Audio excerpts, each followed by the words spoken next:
Still cold there, or? It's been very unseasonably warm. It's been lovely. Oh, good. That's good. One of those weeks that teases you into thinking that the cold is over, and then Yeah. back. Don't take the flannel sheets off your bed yet. Don't plant flowers yet for a lot of. No, don't do it. I found more money this week on the ground. Oh my Wow.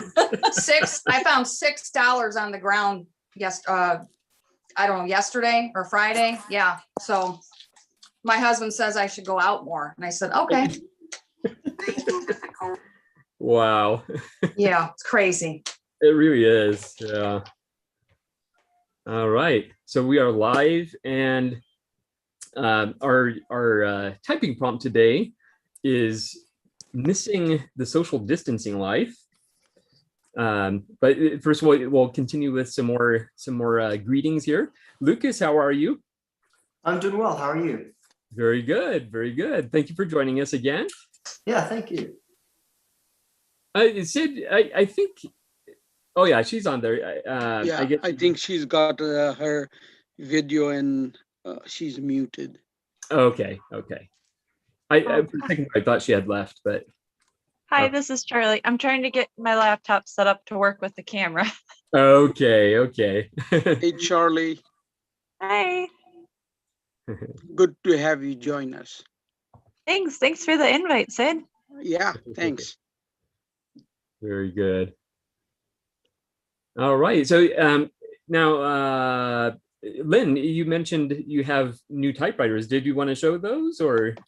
Sure. One's a kind of a huge project. I picked up a Smith Corona Silent for $15, and I have one on Craigslist already that I want to get rid of, but now I have two that I want to get rid of. So, oh my! But, I mean, when you're talking $15, it's like, oh gosh, I can't. I know. Walk by that one. And it saves them from the choppers. Well, it was pretty dirty, but it only took me a night to, kind of clean it all up, or a couple days to clean it all up and get it going. But this is my real problem. It looks like it. Yeah. That's a problem child for sure. I've never seen a worse underwood 3-ring. It's terrible. It's 3-bank underwood. And it's kind of interesting because I don't know if it's green, the green fake wood finish, which is kind of a camo look to it. But I can't get the base, the frame off. And I saw Lucas had a post about how to take the paper tray or whatever you call it off. There's some pins, and he said push them towards the middle of the carriage, and that didn't work. So I've got it down underneath. I've got it down to pretty much metal, and I want to put it in a vapor rust thing, to try and see if I can get the thing to actually function. Things, move.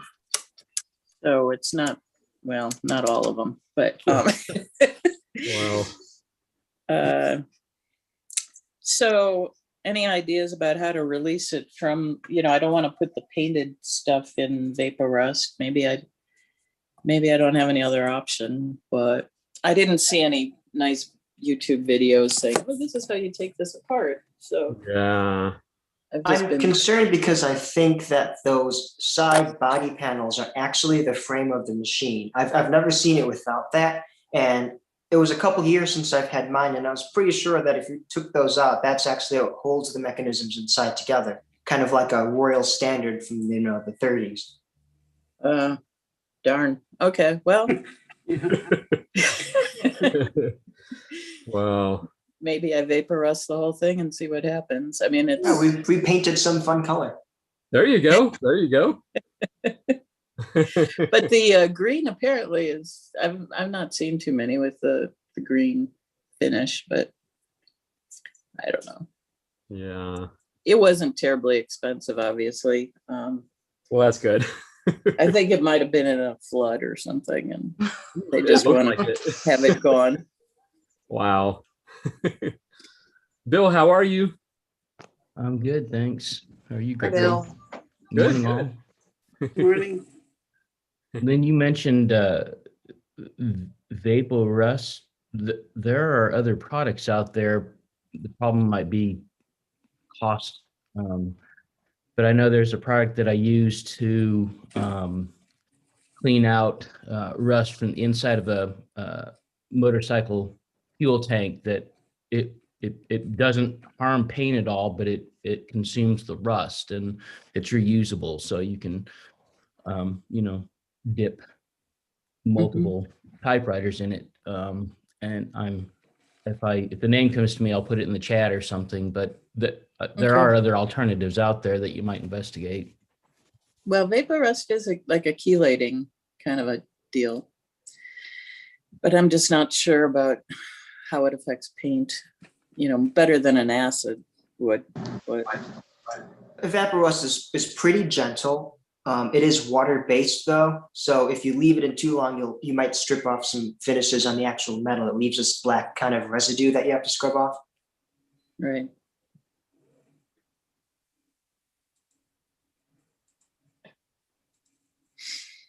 All right. So, all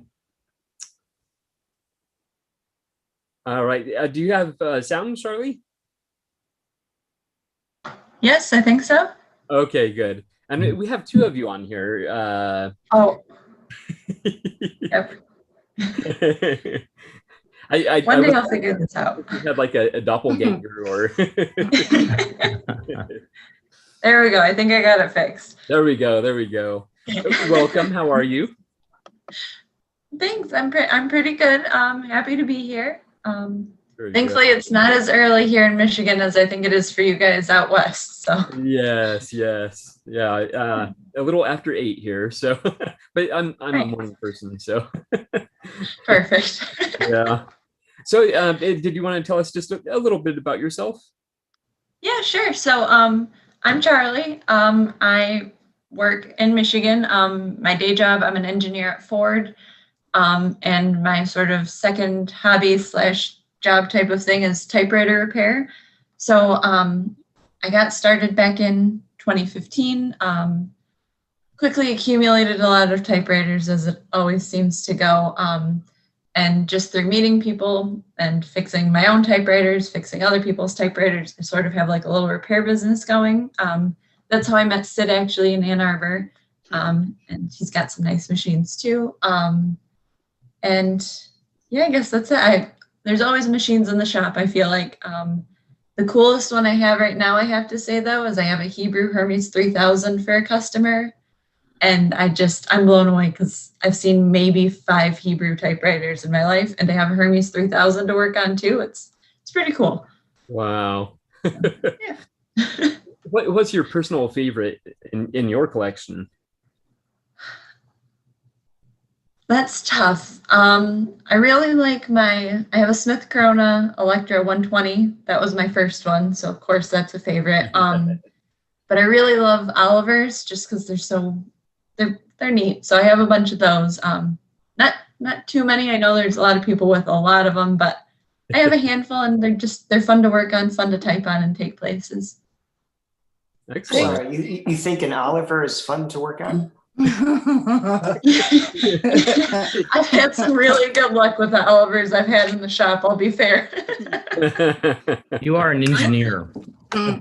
Yes, it works. And my husband's an engineer too. So if I ever don't get anything or quite understand it, I'm just like, okay, just come look at this, figure out what's going on. So I saw an Oliver for sale. What is it was an Oliver 5. They wanted $110. Pretty good price. That's a good price. It's not too bad. It doesn't appeal to me to work on one. I mean, they're very unique. Not They're fun. finicky. It's not fun. yeah. Oh yes, Brenda. I think I'm As gonna far as- sell mine. Oh. Oh, I think it's gonna Anybody go. know or no, I know where, never mind. As far as the 5 through 9, they're actually really rewarding to type on, and even the 11, they print pretty well if you get them going the right way. Usable, huh? Oh, very much, yeah. Yeah, and they look really cool with like the moving arms and everything. I don't know. They're unique. Yes. They are. They're nice. It's on my coffee table. It's like a centerpiece. So, Oh, nice. you That know, would I cost a lot won't. of I won't. dollars. Yeah, they're cool. Definitely one of the most interesting looking typewriters, that's for sure. Yeah. Oh, yeah. Mhm. I Eric, just love the 3-bank. Oh, go ahead. Oh, sorry. I was just saying, I just love the 3-bank style because I have the Underwood 3-banks too, and it's just, they're fun. Yeah, yeah. Eric, how are you? Good. How are you? How's everybody Very doing? good. Very good. Excellent. Thank you for joining us. And Missed you last week, Eric. Yeah, I had to do a bridal show. Oh, I'm a wedding photographer, so I was Yeah. meeting with couples that are looking for vendors. right. Cool. And I had a wedding yesterday, so I'm a little bit exhausted, but yeah. I'll try to be engaging. Have any of these weddings made use of a typewriter, like for the guest book or anything like that? You know, I haven't seen it, and I'm kind of a little bit disappointed. I know, huh? I'm Wow. sure at some point it'll happen, because it seems like it's being a little bit more on people's radar now. Yeah. More trendy, but Maybe it can be a side service you offer where you rent it to them for the day. yeah. Excellent. William, how are you? I'm doing very well, thank you. Excellent, excellent. And you can hear me now? Yes, yes. Okay, my regular laptop decided it wasn't going to spark up this morning, so right now I'm on my wife's laptop, Oh, okay. and so that at least that works. Yeah. And yes, I see a whole bunch of faces I recognize and some I don't. Yeah. Good morning, Lucas. How are you? Doing well, how are you? Doing good. Good morning, Bill. Bill, I think you're Morning. muted. Yes. Good morning, Sid. How goes? Good morning, William. How are you? Doing very well, thank you. And of course, then there's the regulars like Joe and Cleve. Then Yeah. Jonathan. Typing away. Yep, yep. I suspect he's And- doing his homework. Yeah, and there's a new face there, Dato. Dato? How do you pronounce that? Dado. Dato, okay. Yes. He's actually one of the original members of Typewriter Club Live. Okay. He's been gone for a little while, so yeah. I'm I a was- huge fan I of was- his blog. Well, thank you. I was telling Gregory that I had lost track of this august group of people because I am probably the only American not on Facebook, nor have I ever been on Facebook. So I lost track of the coordination and had to track him down. I had to hire a couple of people, and then here I am. So, and Bill, thanks for the compliment. I'm assuming you're Bill G. Is that correct? Yes. Thank you, and thanks for the letters. The letters have been have put a smile on my face and it got me back at the keyboard even more stuff. So I really appreciate your support. Over. That's great. Yes. Center for Typewritten Correspondence and Typewriter Reclamation. That is just so cool. Yeah, that is I cool. love it. I think that just gets us all laughing. Yeah. Way Yeah. to go, Bill. Right on. Thank you. Yeah, Bill and Eric both inspired me to make a letterhead. Oh, Oh, cool. So my upcoming letters will have one. very Actually, good. I have So you something. do all have a letterhead? Not Something yet. I've kind of noticed among people who send letters is a lot of people have been getting together to create these really unique designs for letterheads, and they're very fascinating. I see one over there. Yeah. Yeah. That was showing one. Well, So mine was crudely put together, but it's supposed to resemble what you might see on a typewriter. And I used the double space, which is what my SG1 allows me to do, which is one of the coolest features ever. So I I think like Erica that. M But does this, that as well. but I this wanna was show done my on whole a lowly address. word processor. And actually, I had something interesting to show because there was we had talked a little bit about the way Mike Rao folds his letters, and so that you don't need an envelope. And I had done some research and found that people used to write in the margins to to conserve on paper, but I found a step up from that, which is really interesting. I went to an antique store the other day and I found this letter from 1819 where it's folded that way, but and it's completely illegible, but the person wrote so that they once they filled up the page, they just turned it sideways and then continued writing in the other direction and filled up the entire page, and then letter from like the other side too. Wow. And apparently this was common because of the price of paper and postage. It's really delicate. Try not to destroy it. But I thought that was really interesting. Continue writing in the other direction. Yeah, definitely. The entire page, and then letter from the other echo. Yeah. Yeah. But I thought that was really cool. Yeah. Can you read any of what they wrote? I tried making out some of it. Like I can make out certain words, but some of the text is a little bit faded too, so that makes it even harder. But yeah, it's pretty difficult. Yeah. So Eric, I sent you a link to another way of folding in the chat. Cool. I'll check it out. Thanks. So, welcome, Natasha. I see you've just joined us. Yes. Welcome. And Natasha, I don't know if you had YouTube open. I sent you a chat message. Because if you have YouTube open, just go ahead and close that, and then you can unmute yourself. I temporarily muted you. I apologize. And we also have Eric Tidd joining us. Hello. How are you? I'm very well. Thank you. Excellent. Since you're a new face, did you want to tell us a little bit about yourself? Oh, sure. I've been collecting for, I don't know, 6 or 7 years now, mostly into the mid-century portables. Just really like the cool style. And now my 21-year-old daughter is really into it as well. So we're having a good time going around to different places and trying to build our collection. Went to estate sales yesterday, and the two of us went to 2 different estate sales, and the person in front of us bought the typewriter we went to get. So it was a lousy day yesterday, but we've probably got around 29 different machines, mostly from the 40s to early 70s. Okay. And do you have it's good to see you on here, Eric? You too, Lucas. Yeah, you joined my short story contest last year. Absolutely. I saw you. Really excellent job. Saw you thinking about doing another one, and I'm really looking forward to that. And do you have a favorite typewriter in your collection? So I mostly type on this Olivetti Studio 44. It's just sturdy enough that for me to like. I really got a thing for the Olivettis, but I've got a wine colored Italic Voss that I just love, and every time we go to an event, people just go nuts over it. So I just love that thing for the style. Excellent. And Natasha, it seems like we have your audio fixed. Welcome. Yes. Hey, how are you doing?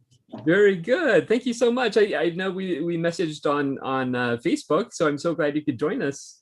Thank you. I'm glad to be here with you all. Hey, everybody. Hi. Hi. Hello. Yeah. So it can be an embarrassing question, but how many typewriters do you have in your collection? Oh my. Well, my current favorite. Oh my God! Come on, girl. Oh my God. Is this one? Oh.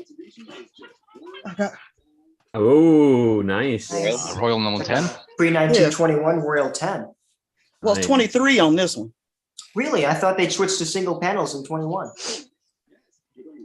Well, this is double panel. I don't know if you caught it.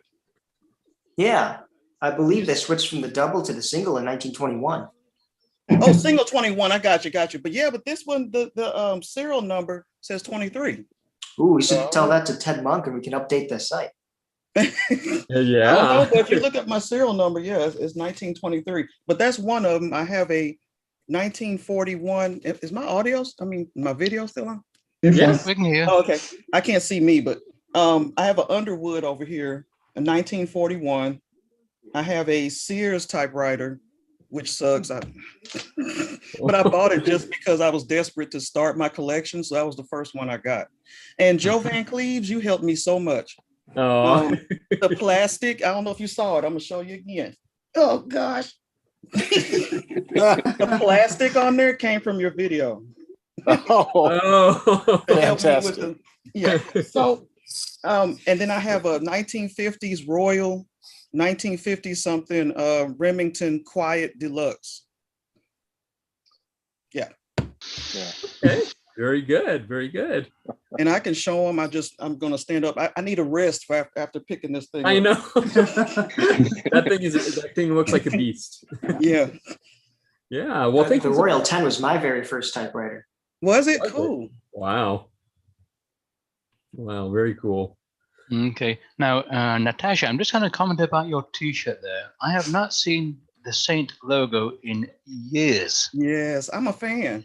Okay. I love that. I love the show. And I love Roger. He's my muse because I'm a writer, so he's my muse. Okay. And I believe that was Simon Templar, wasn't it? Simon Templar, yeah. Roger was, the first one. Yeah. Or well, he wasn't the first one, but he was the first, I guess. The one on TV. That goes way back to the 1970s. That does. 60s, yeah. Wow. And Brian, how are you? I'm good. Good morning, everybody. Hi, Brian. Good morning. Morning. I brought something to show off that's not a typewriter today. Oh, wow. Okay. This is my dad's A actually. Curta calculator? Yeah. Oh. Damn, those things are expensive. Yeah. Well, it wasn't when he bought it. I mean, it was, but Yeah, not it's as much true. as that now. Adam Savage has single-handedly raised the price on those. Oh, yeah. Yeah, I saw his video, but this is my dad's from when he was a rally racer back in the 60s and 70s.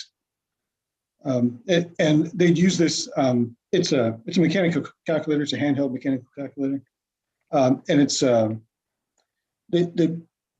the co-driver would use one of these to figure out what their pace was and how fast they needed to go to the next section to get there at a certain time. So he'd be bouncing along strapped in over here. He couldn't use a pen and paper for stuff. So they'd use one of these. Wow. So it's in a Bakelite can and it threads left-handed. So you have to tighten to loosen.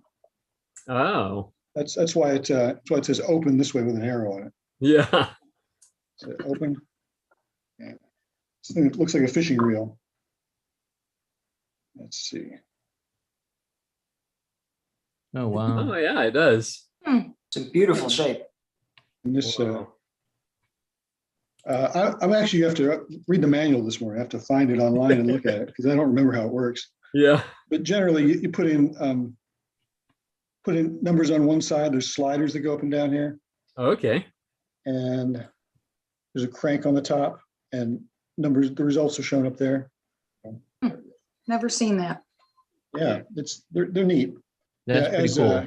Oh, wow. As Lucas was saying, they've gone up in price a little bit. I have to ask my dad when I'm going to borrow it. I said, "Can I show this to my typewriter people for a minute?" He was very kind to loan this to me. Yeah. He's also got Very good. 1970 something Datsun 510 rally car, if you know what those are. Yes. So he's big into that stuff. Okay. I thought I'd show you. It's typewriter adjacent content. Exactly. Yes. We appreciate that. It's good to see you this morning. Yeah. Good to see you Good too. to see you too. Very good. Well, I've never seen that sort of mechanical calculator. I've never seen it. So thanks for showing it. Sure. And I'm familiar with slide rules. I learned to use slide rules and when I was growing up in India in school with slide rules and logarithmic tables. That's Oh what. yes, I remember those. Yeah, we use those because in where I grew up, it's if you had a manual typewriter, you were high tech. Mind you, this is in sort of semi-rural India, northeastern India. So I tell my friends that it was really funny because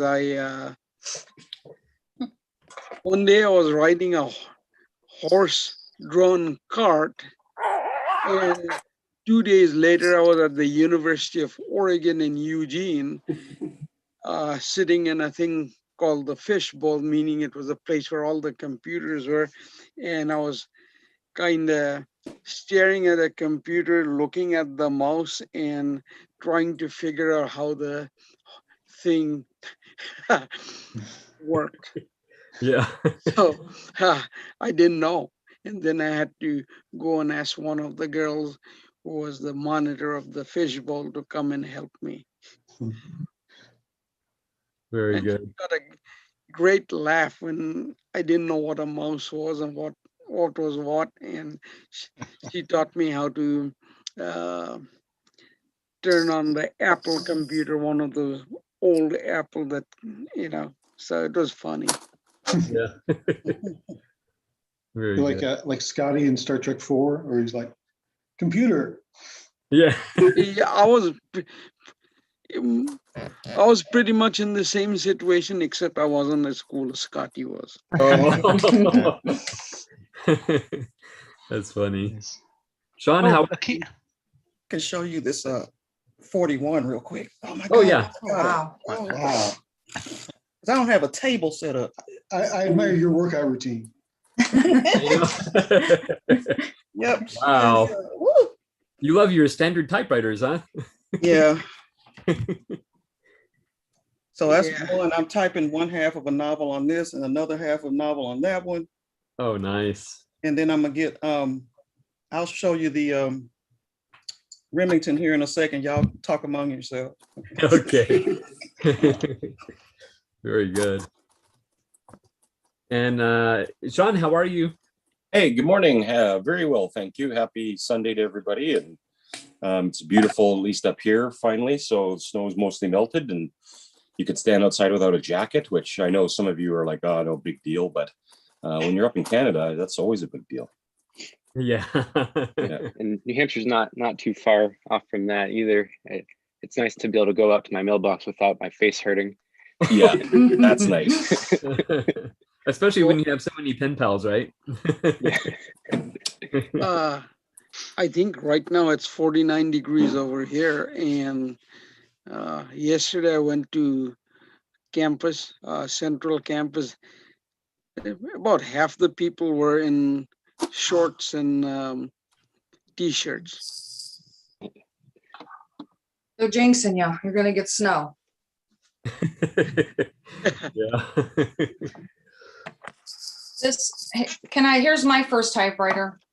Oh yeah. My dad gave me. That's beautiful. So it's yeah, it's pretty good. Works really good. Wow. I love the fact that your dad gave it to you. I know. My dad gives me everything. He always gives me good stuff. I'm currently typing on our family typewriter, and I don't know if I've ever shown this to you guys before, but my dad bought this at Duke City Typewriter in Albuquerque in the early 1970s. This is the Hermes 10. This is an electric version of the Hermes 3000. We used it, my two brothers and I used it throughout school. I wrote a number of papers. I remember a 20-page essay I wrote on this machine. And it's a pretty nice typeface. It's a elite typeface, and it's pretty good. But I had it on long-term loan to a friend of mine here in town that owns the Guild Cinema. He wanted an electric typewriter, and I arranged to get him connected with my brother who had this machine at home. So anyways, I just last week, I got this machine back from him after a few years, maybe 4 years. And now I'm going to do a video about it probably and get it back to my brother. But Cool. it's a neat machine. Really It has cool. all the features of the Hermes 3000 that you'll recognize, plus, of course, the powered carriage return. So let's see, we could do that here. Machine. I don't have my family's. There's the electric thing, and then we can hit the carriage return and blink. See, very powerful. Yeah. Carriage return. So you didn't have a problem anyways. getting it back there, did you? You know, I didn't. It turns out that Keith had been, he had a couple other typewriters, and he wasn't really using this one at all. So it was a good opportunity to get it back. Good. And of course, to visit with him. He owns this little art house cinema here in town, which, of course, because of the lockdown from the pandemic, they haven't been showing any public movies, but they do rent the theater out for private groups still. Yeah. And then he makes some kind of money on some kind of streaming video thing where if you watch the link through his email, he'll get a little bit of money from it. Oh, wow. So yeah, that's nice. So it's kind of cool. I know. Yeah, the Guild Cinema. It's one of those art house theaters that used to be a porno theater back in the 70s. Red light. And red light. when he bought it, there was a stack of old porno films still in the corner of the projection booth. But yeah, he shows art house movies, that kind of stuff. But yeah. A while back, you had a very nice video about the theater and you. Oh yeah, that's right. On camera, so yeah, that was a good I had video. forgotten I did that. Yeah, that's right. Yeah, I don't know if I lose track. Yeah, I don't know if that was the visit that you left the Hermes 10 with him.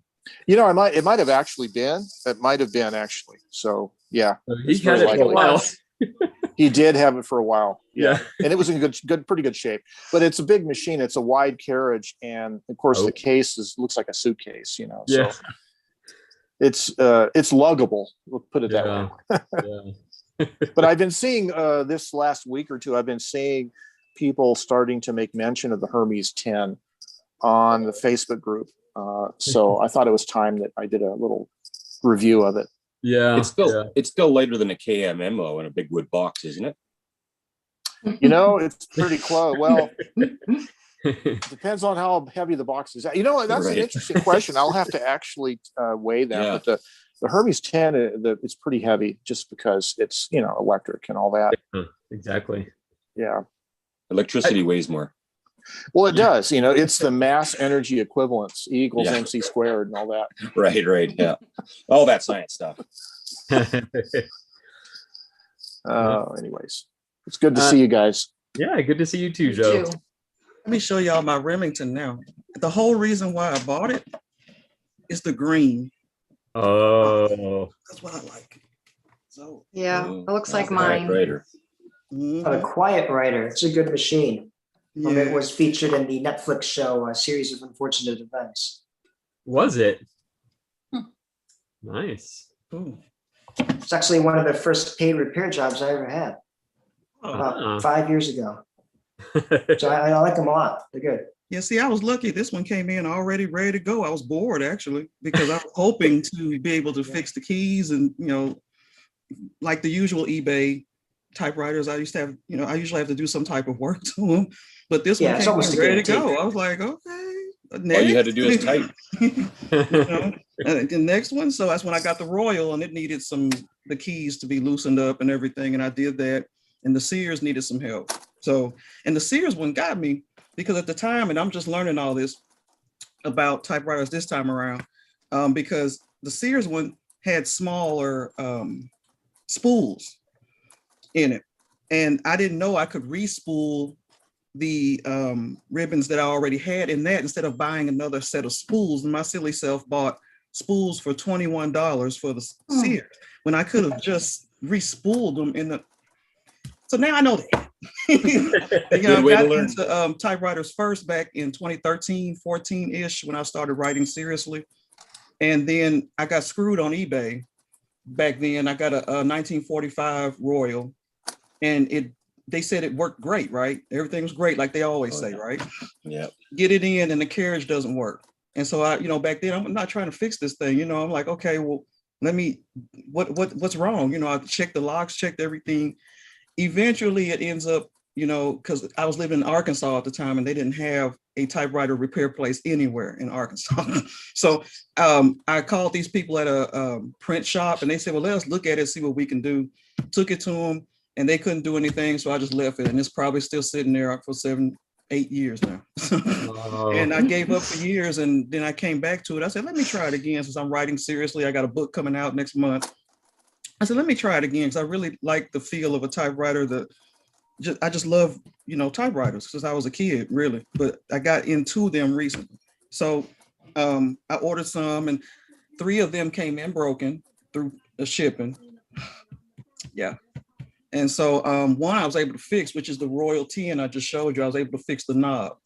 So I had to ship off for pieces for the knobs and fix all that. And that was lucky, but the other one I didn't, and she refunded me. I couldn't fix that because it came in bent and the carriage knob was broken.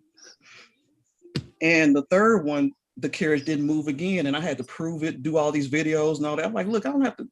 So they didn't know. Of course, I had another Remington here exactly like it, and I showed them the exact piece that wasn't working and everything else, and they had no choice but to refund me. So that's my adventures on eBay. Yeah, I'm sure you've all had a smashed typewriter in the mail. Yeah. And I got one at a secondhand shop once, and I never was able to get it up and running, so I just left it alone. It was an Underwood at the time. Ah, that's a nice one, Brenda. That's my office writer. Yes, yeah. I paid, I think, $30 for it here on Facebook Marketplace. And had to go down to the St. Louis city and get it. And I was like, and it works perfectly. Yeah. Wow. Looks great. That's great. I need to check Letter out writers, Facebook. office writers, quiet writers. Do you think Remington didn't know how to spell, eh? I don't, they like to spell. They must have Yeah. liked to rename things. And a travel writer too. Oh yeah. I have a theory on why writer is spelled like R-I-T-E-R, because you have the right to write. Yeah. I picked up a Remington quiet writer that ended up being made in Glasgow at a local antique store. Paid $25 Canadian for it. Had to give it my regular cleanup, as I figured. The whole machine just felt dead. I couldn't get any life to it, so I had a small booklet on how to repair Royal typewriters, and so I figured, well, I'm sure that they must all have the same sort of basic common features. So I found that the carriage was not tripping until the type bar actually contacted the platen.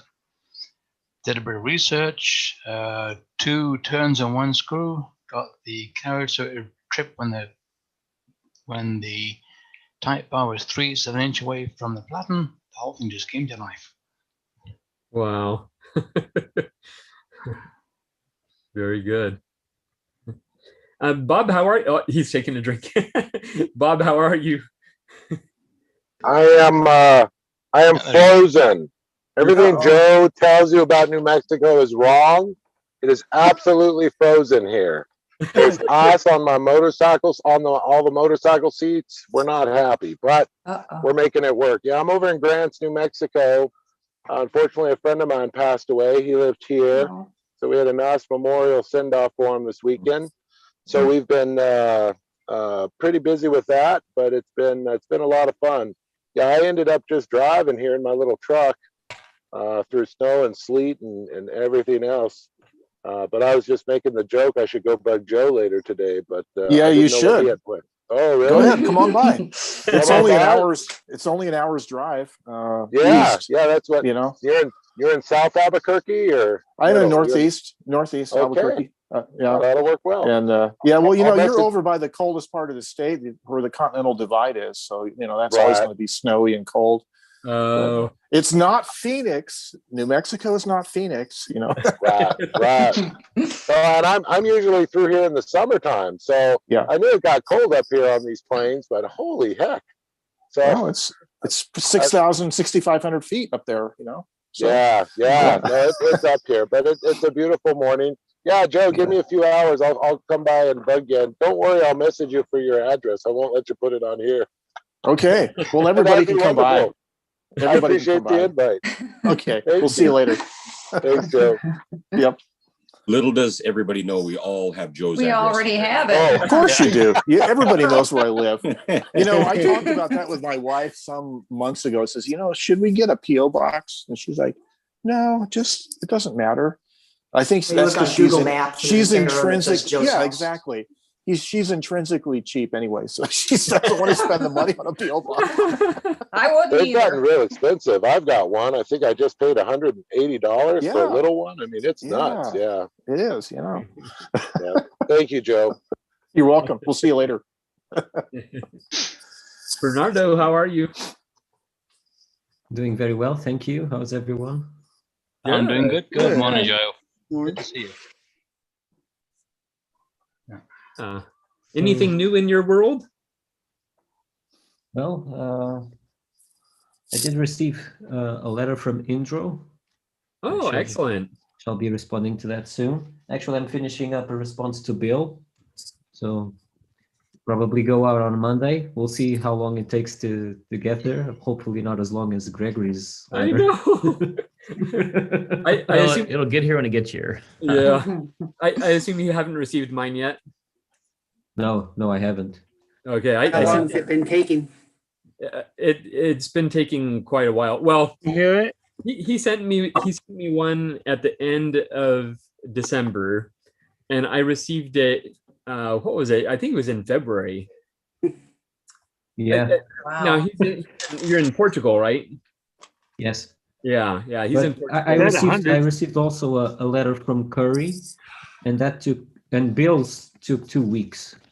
Okay. Both of these took 2 weeks. So I don't know if it's a California problem or. Well, it might be. Well, now part of the problem is I stuck a copy of my little zine in there for you. So it's a thick envelope. So I don't know if they maybe they found it suspicious or something. But why is this envelope so thick? Well, I tried mailing. Go ahead. Sorry. I was just gonna say I sent Brian a postcard, and I sent Joe a postcard as well. So I'm also interested in how long they will take, or if they arrive safely or not. So yeah. Thank you. I'll be looking forward to it. I was going to say I tried shipping a micro SD card in a letter, and it got broken because the letters get rolled through some kind of roller machine, I think, at the post office, and so yeah. Maybe mine got stuck. Which brings up a question. I got a letter from Eric with a wax seal. Has anyone had a problem with those not going through? So I use received supple wax. Because I heard that certain wax seals aren't actually intended for the postal system.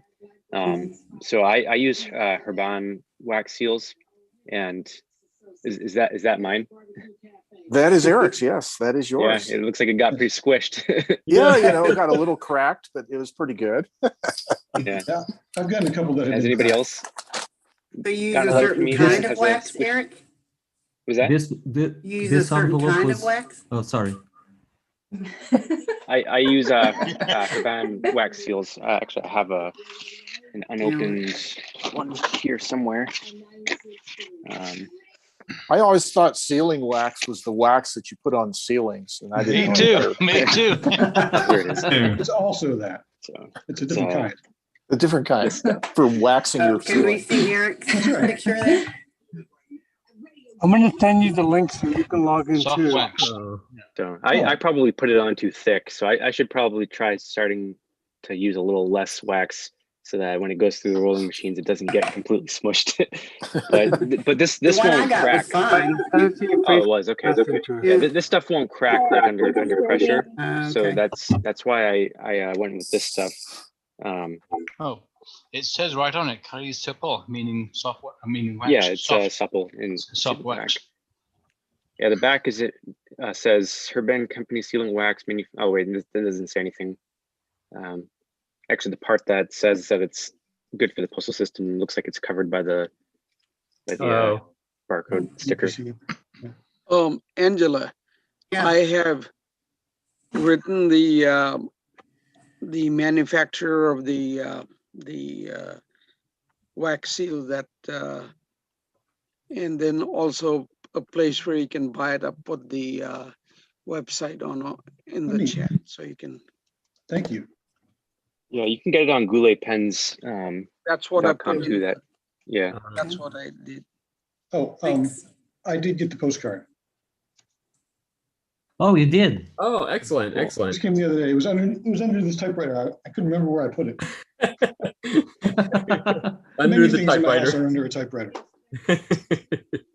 Very good. Good. I was afraid it was gonna take longer. No, it came a couple days ago. It must be a California thing. And I apologize for everybody I haven't written back to yet. I'm working on it. Okay, good. Yeah, speaking of California thing, I mean, I'm sure Gregory, being the host, probably has a lot of fan mail to respond to. But I wasn't sure if you had responded to my letter yet because I hadn't gotten it yet. So maybe if you had sent it, then that would kind of give us an idea of how long it's taking. No, that's actually so before the pen pal list, I had like a whole stack of letters I was in the process of replying to.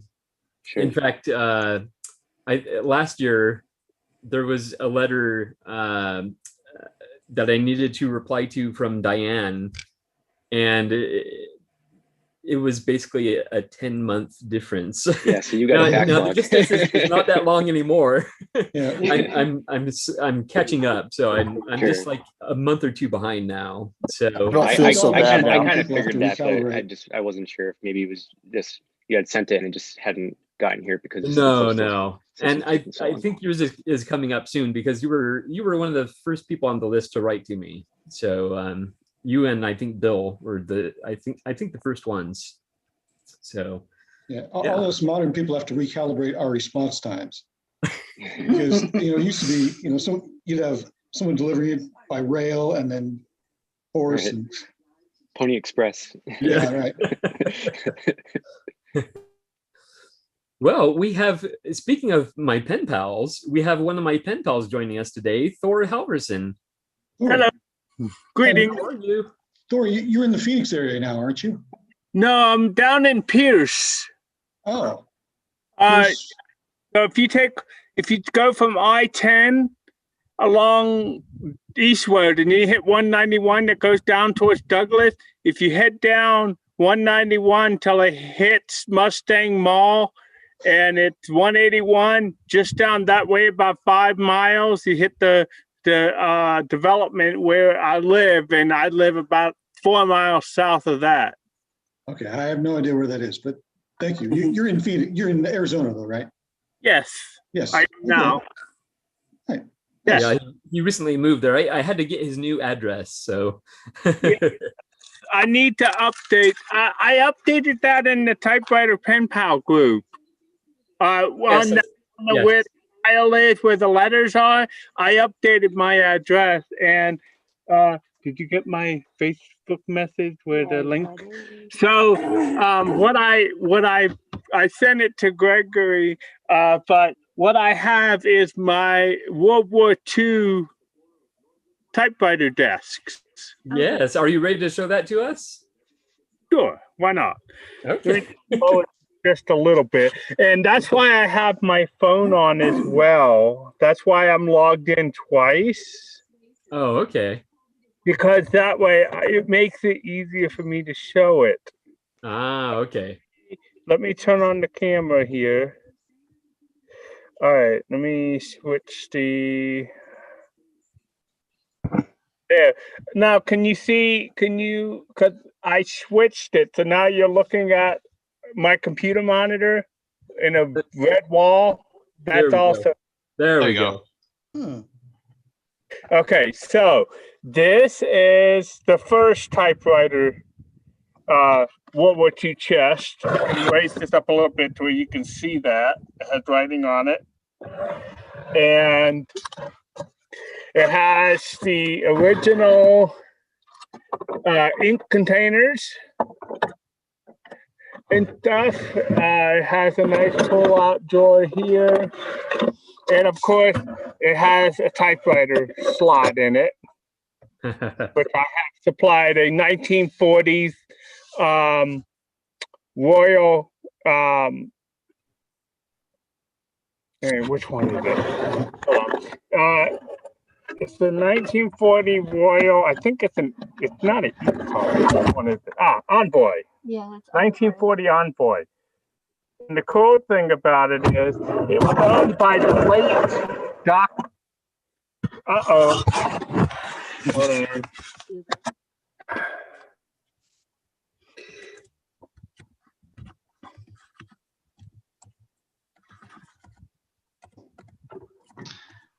Oh, no. Sorry about that. I did not mean to do that. I accidentally closed my computer case. That typewriter, if you saw that, that was owned by the late Dr. Howard Johnson of the hotel and restaurant chain. Oh, wow. Okay. So, Greg has the picture that shows the back of this case that has the original military writing on it. So I could share that in a minute. Underneath it is a Vietnam era. That's my lovely wife, Becky, who's also joining the group. This is the Vietnam era military desk. Very nice. With the original stool. Oh, wow. Bonus. Voila, if you can see that. I drool over that. She pushed me really hard for this one. Yeah. And this is... It smells like the sea. Wow. Oh, yeah. It smells like the sea. Now, bonus, the original World War II service part tag. No, show them that part. I will. This part slides out. As you can see, it has nice little file caps and things like that. But here's the added bonus. That's the sexy part.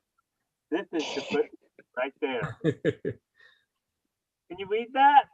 No. We can't read it, but we can kind of see the garbled. So there we go. That's better. Oh, wow. Awesome. How to pack typewriters for shipment. Wow. That's cool. Cool. That should be scanned in and available for people buying things on eBay.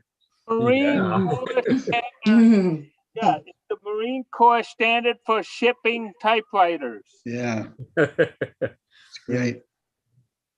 So, and in here is my Sport Bank Underwood. Nice.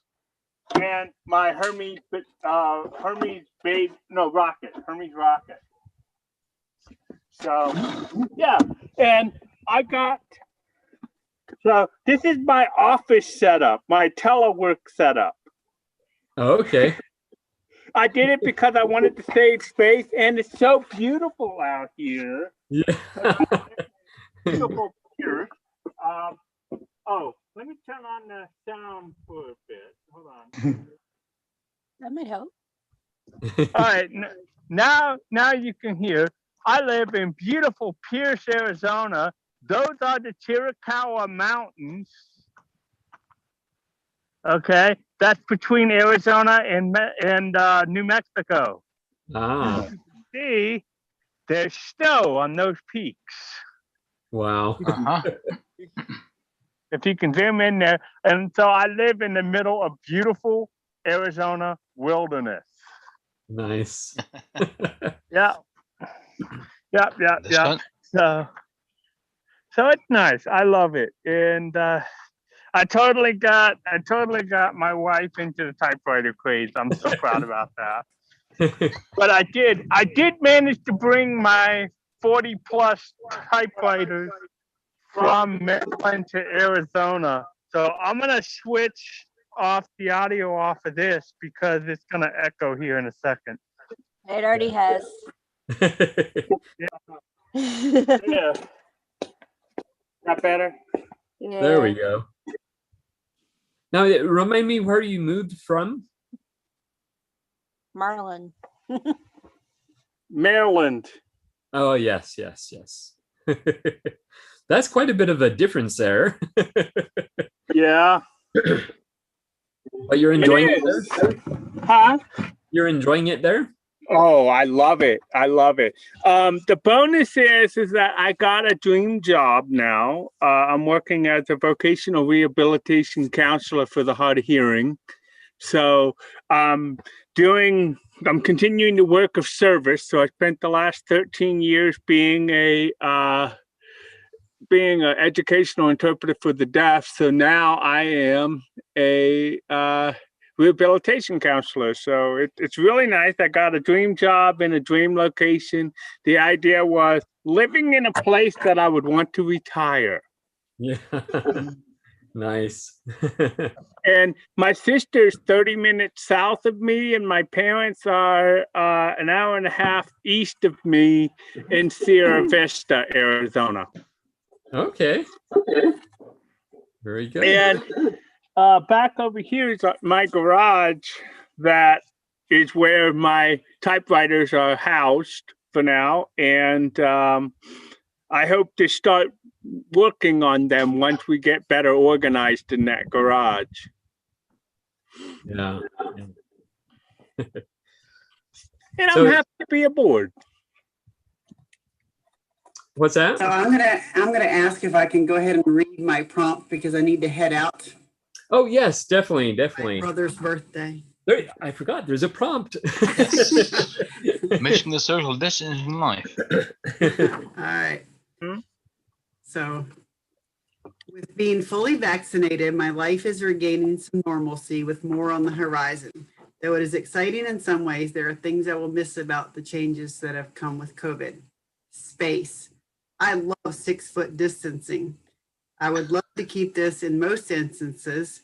Sitting right next to others, especially those I don't know well, is uncomfortable for me, whether it's church, the movie theater, or a conference. I covet the end seat so that I at least have space on one side. With COVID, I always have space on both sides. Additionally, when I'm out walking around town, I can step away from other pedestrians without anyone taking offense. In my culturally diverse neighborhood, I can imagine that outside of social distancing, others may wonder if I'm avoiding them due to race or gender. I really don't want to be close to anyone, but they wouldn't or won't know that. If life returns to normal, I'll have to endure the discomfort and not step away unless I'm walking the dog. He's a good excuse. Very nice. Thanks. Very good. So, before I pop out, What's that? is anyone else going to read theirs before I pop out? I will go ahead and do mine. Excellent. You were brave and did it first, so I'll go ahead and do mine. As you can see, it's very short. I typed it on this cheap little dollar store paper, but it's green and the ink is brown. And I typed it on my 1959 Olympia SF, which you can barely see back there. But anyway, I didn't get too creative with this one, just kind of a stream of consciousness thoughts, essentially. So as an introvert who appreciates his personal space, social distancing is a part of my everyday life. I'm not antisocial, but I am most comfortable either alone or with my wife. If called upon and with the right group of people, I can still find enjoyment in social gatherings.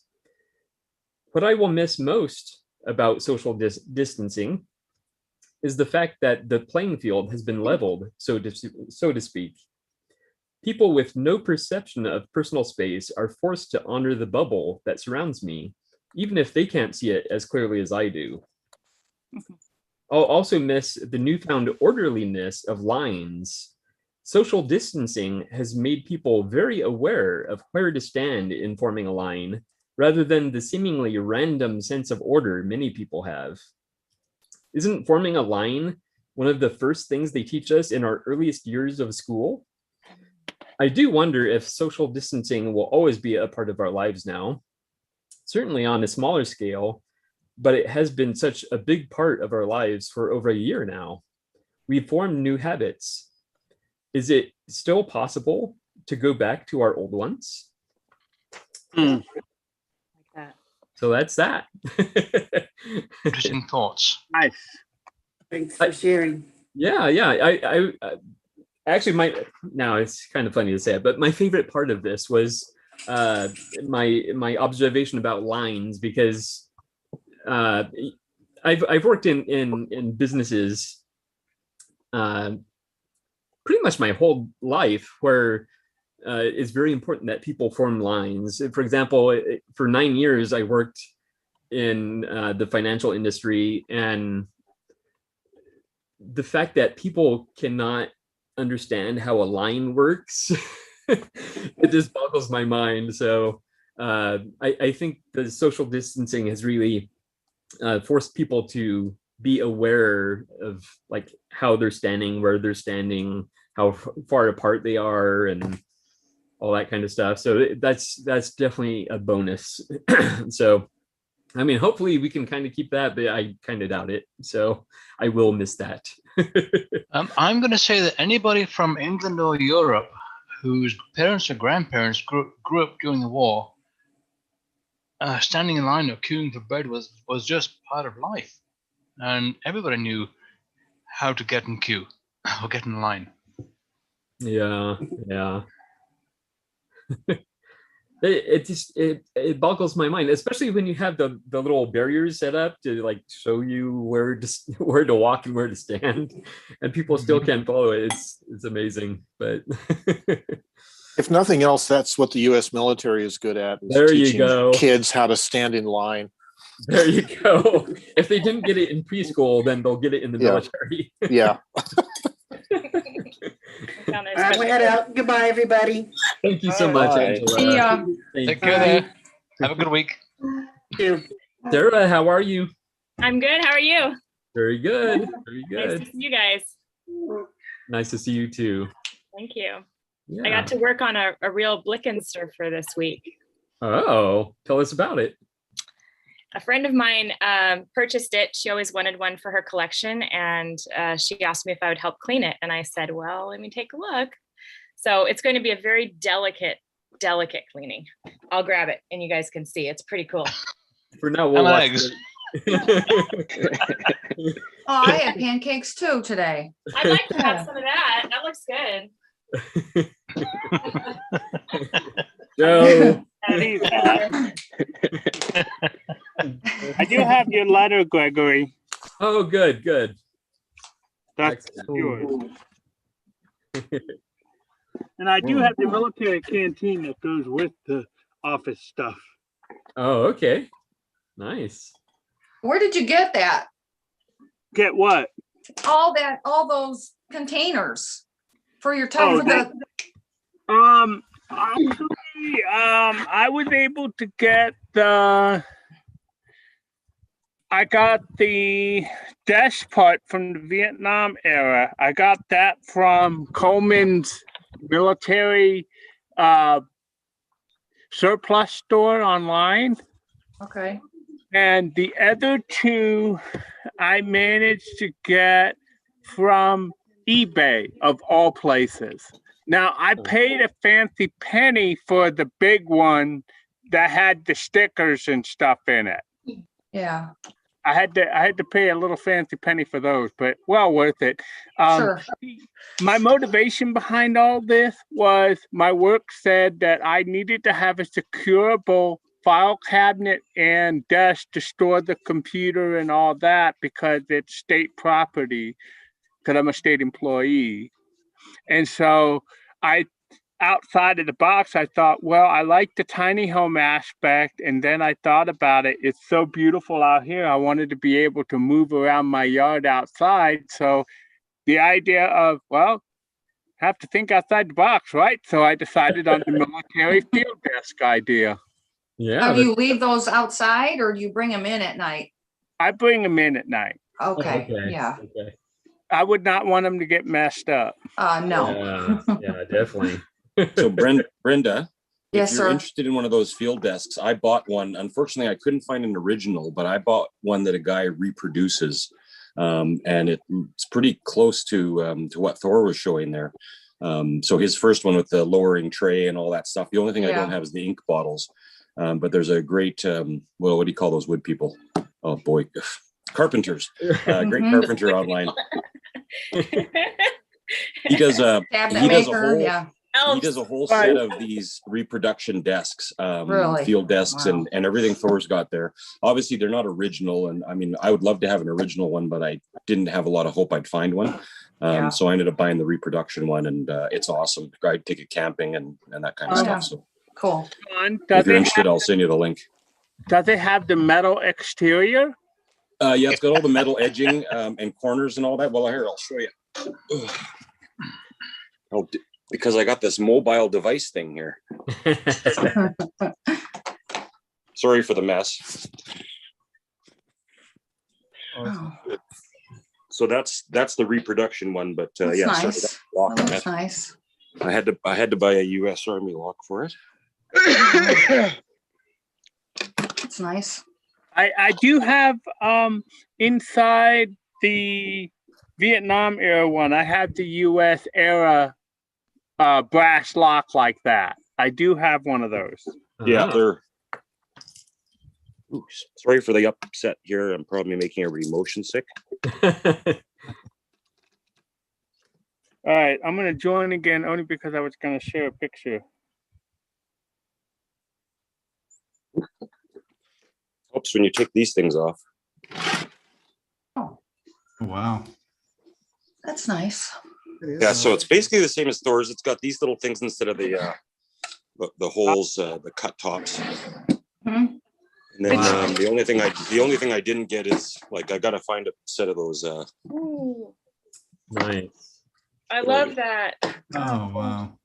Yeah, see mine in the interior. Oh, okay. Oh wait, there's two things in there? Yeah, there comes another one on the top here. Right, but I didn't realize there was let me check. Oh, you're right. Oh. Nope. I'm missing the bottom one. You're missing which one? I'm missing that one. The bottom. The little one. I have the top. I don't have the thing that's underneath it. Oh, okay. So that's the only part I need is that bottom part then. Yeah. I didn't. Let me see if I can. Thanks for showing that, Sean. That's amazing. Yeah, no problem. Yeah. Oh, it won't let me put a picture in the chat. You can share your screen if you want. Okay, I'll just have to. Well, what I was going to try to do was show the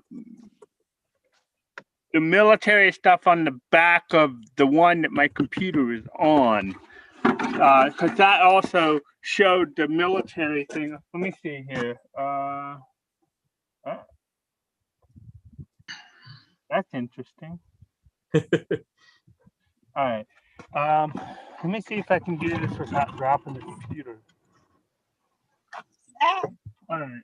Let me see. Is my thing taking pictures?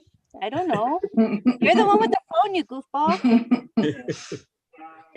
There we go. Thor, while you get that figured out, we're gonna check in with Sarah. Yeah, got it. Okay. Sarah.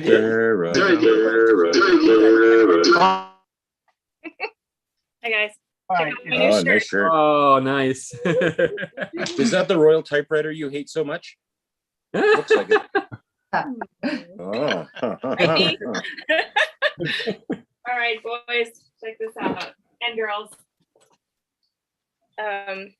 dear friend that of is mine cute.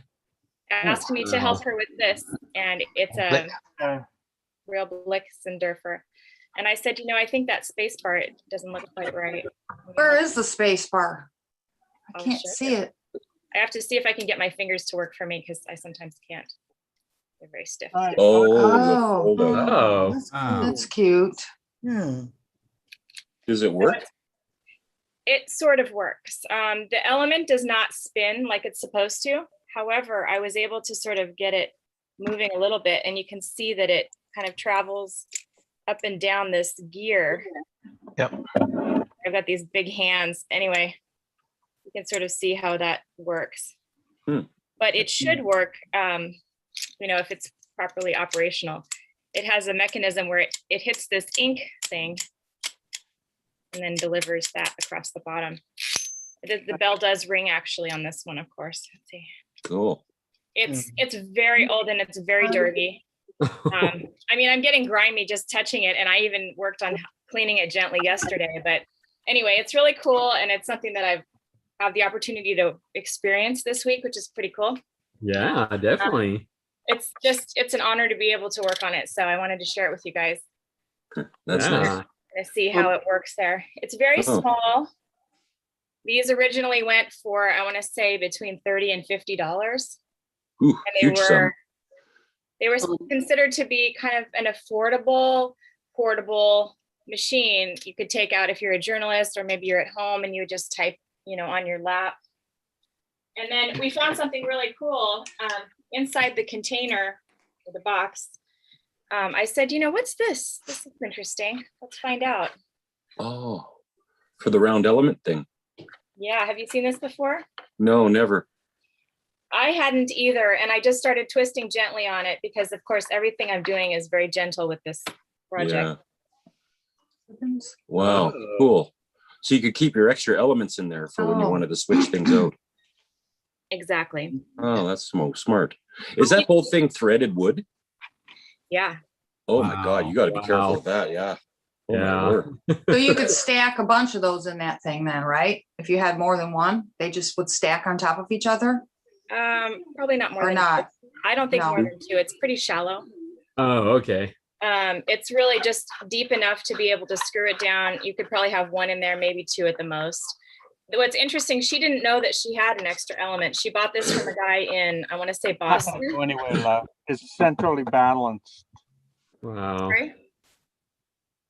I missed whatever they were saying there, but Sarah, yes. question, what era is that machine from? Pushing it up. Just let it This go. would be the 1890s, I believe. It says, you look at the, oopsie, hold on. The patent is July 15, 1890, August 91, and then it goes all the way to April 1892. Nice. Right there. Yeah.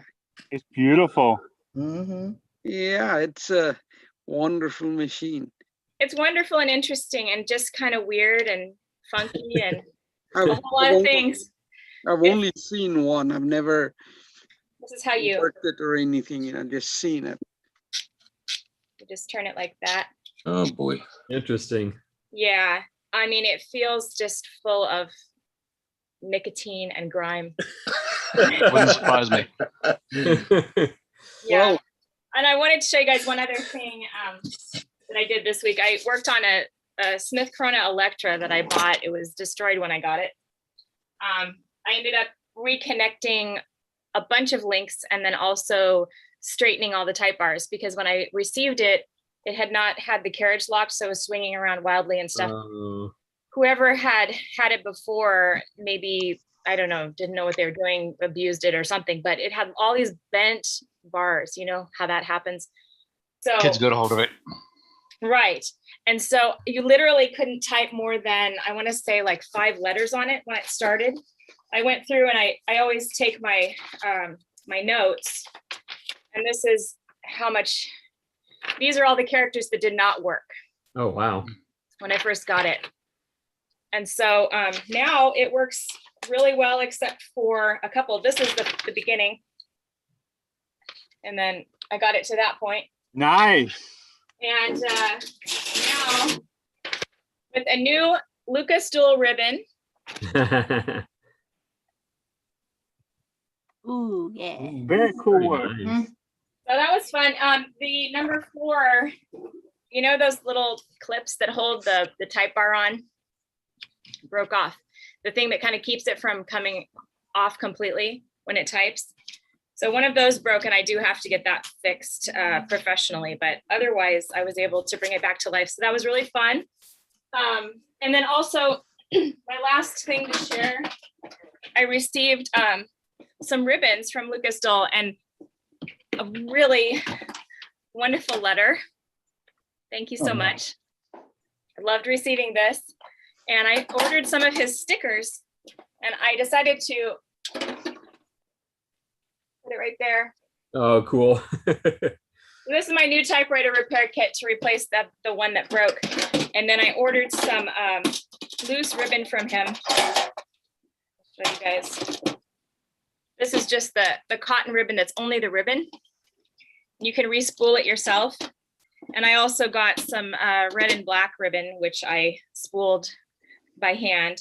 And then I used the Joe Van Cleve grommet and grommet tool to add grommets to them. So it was really fun because I was, having all of these wonderful people that I've met be a part of these repairs. It just made me very happy. So thank you all. Oh, also I received a letter from Bill and I responded. So that was my first letter. Oh. Yeah. Very It's good. been a good typewriter week, I guess you could say, and just learning and, thinking about all you guys. Yeah, very cool. Thank you for sharing those. Thank you.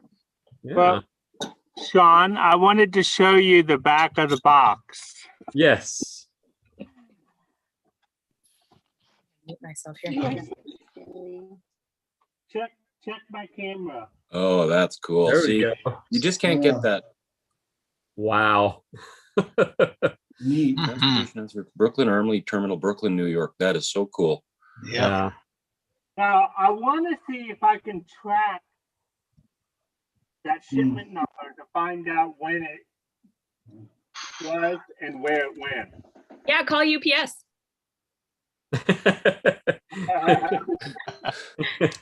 The Brooklyn Army Terminal will have that I'm glad you information. appreciate it. Yeah. That is cool. I see a canteen. That's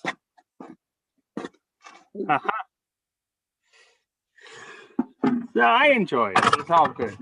Yeah, very cool. Thanks again for showing those. And if you don't mind, I'm gonna share the pictures at least in the Facebook group. It would be a bit much to share those in the newsletter because there were like 20 pictures, but yeah. Well, but thank you. Gregory, Yeah. if you don't mind, I'd like to show a pen that I have. It's not a typewriter, but a pen. Of course. We Well, love pens too. only thing it's is interesting because this year it is 100 years old. Wow. Oh, wow. Wow. It's a Parker. I don't know if you can see the imprint. It'll be hard to see that, Yeah. but yeah. Oh yeah. Oh yeah. Just make You it see out. something on there. Yeah, I love beautiful. vintage dual folds. It's They're a- awesome. it's a like a- dual fold. It's what they used to call a senior.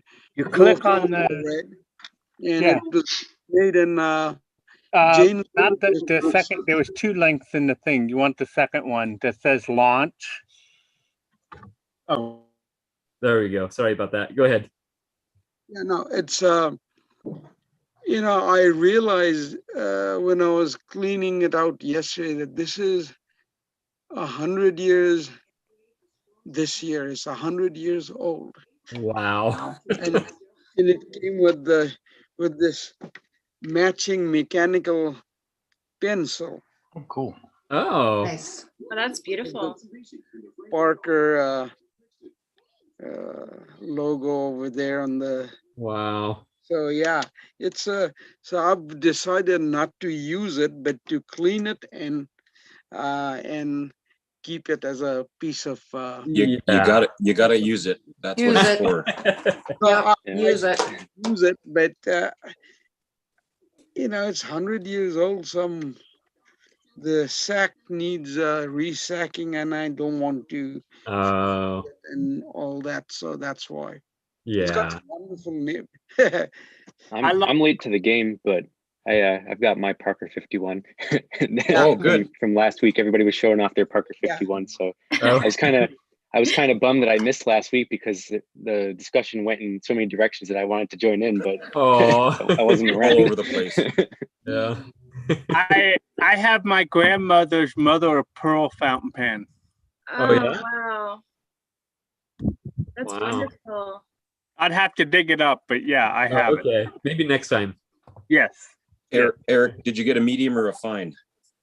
Well, this isn't the new one. This is I think from the 60s. Okay. I have the original box that it came in too. Oh, I love It original would have come with the pencil, but mine didn't. I got it for $40 at a antique store, and there was. I mean, the sack was empty, but there was still ink in it, so I just had to clean it out. But these aerometric converters, like they hold up over time, and it's kind of stained now, but it was clear when I bought it. But I mean, oh well. Oh well. That's something that just happens with these. Oh yeah. You can get these new sacks made of silicone. They cost about $6 or $7. You can replace it and get a clear. Yeah, but I mean, I don't really look at it. I mean, it's nice to know how much ink you have left, but I'm sure, after using it with certain inks, like it'll probably some inks almost sometimes clean staining out of pens, which is weird. But I'm not sure which ink did this. I think it might have been Noodler's 54th Massachusetts. Yes. Not Bay State Blue. Yeah.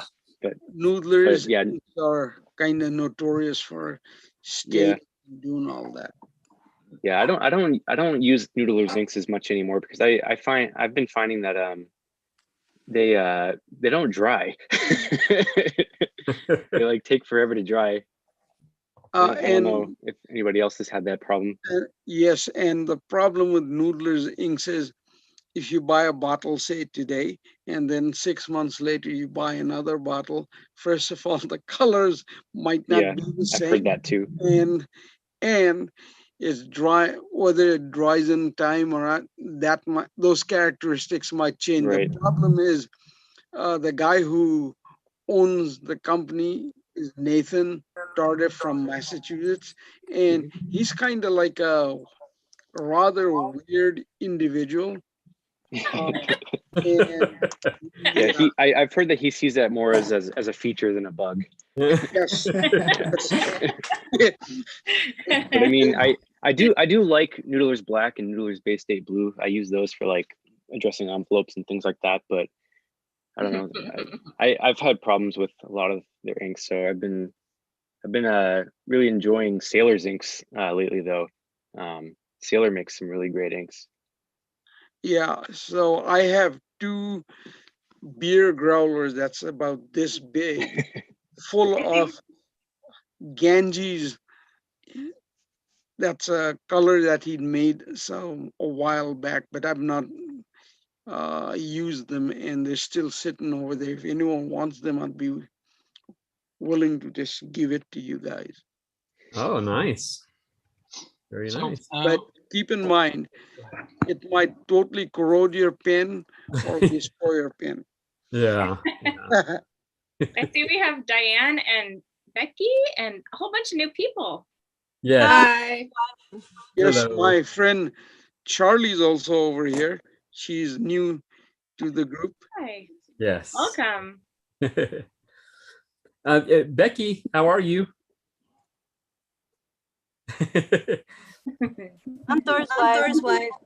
I finally yes. clicked Okay. Oh, cool. Okay. Nice. Excellent. Thank you so much for joining us. We are getting a little bit of echoing from you, so I'm going to go ahead and mute it. But thank you for joining us. Thank you for having me. Yeah. Thank you. And anything new for you, Diane? No, No. not really. I mean, it's like I've been fighting with this Royal, still trying to get a couple of keys. So it's either a couple of keys or it's the vibrator, and I don't know which. It's like vibrator seems to be the issue maybe on these older Royals. I don't know. Yeah. It's cutting the top of several letters off. Oh. I have that issue on a couple of my typewriters. If they have the ribbon selector, I cheat and I put it on the red setting, so it forces the ribbon to go up higher. Yeah, I've done that too, but Yeah. I had a red black ribbon on at the time. So. Oh. Yeah. Yeah. Oh, it looks like Brian moved outside. I saw Koa there a minute ago. Oh, there we go. Yeah. Cute. Yeah, just getting set up. Oh, very cool. Very cool. You're doing a Joe Van Cleve, doing some outdoor typing. Yes. I do everything that Joe does. I was thinking that too. Everything, anytime you type outside, it's a Joe Van Cleve. Yeah. I do Joe Van Cleve thing that you're looking outside your house. Oh. The patented Joe Van Cleve type experience. Yeah. Don't do everything I do. just the good stuff. Don't copy the bad stuff. If y'all want, I can show you my Sears tutor real quick. Oh yeah, please do. Let me zoom in on That's you. the one. It's no fun though. I mean, to me, like the old ones. Oh, cool. Yeah, Oh, see, I love it's that. the one with the little bitty. That's like the Yeah. It's a Smith Corona. It takes Oh, the Smith, Corona. yeah. It takes I the like that Corona, one. Corona number 3 spools. Mm-hmm. And then I got this Royal, real quick. If I can put this down. Oh God. Okay, so here's the Royal Quiet Deluxe. And another heavy one in green. Love this green back. Oh, nice. Gray with green keys. Green keys, Nice. yeah.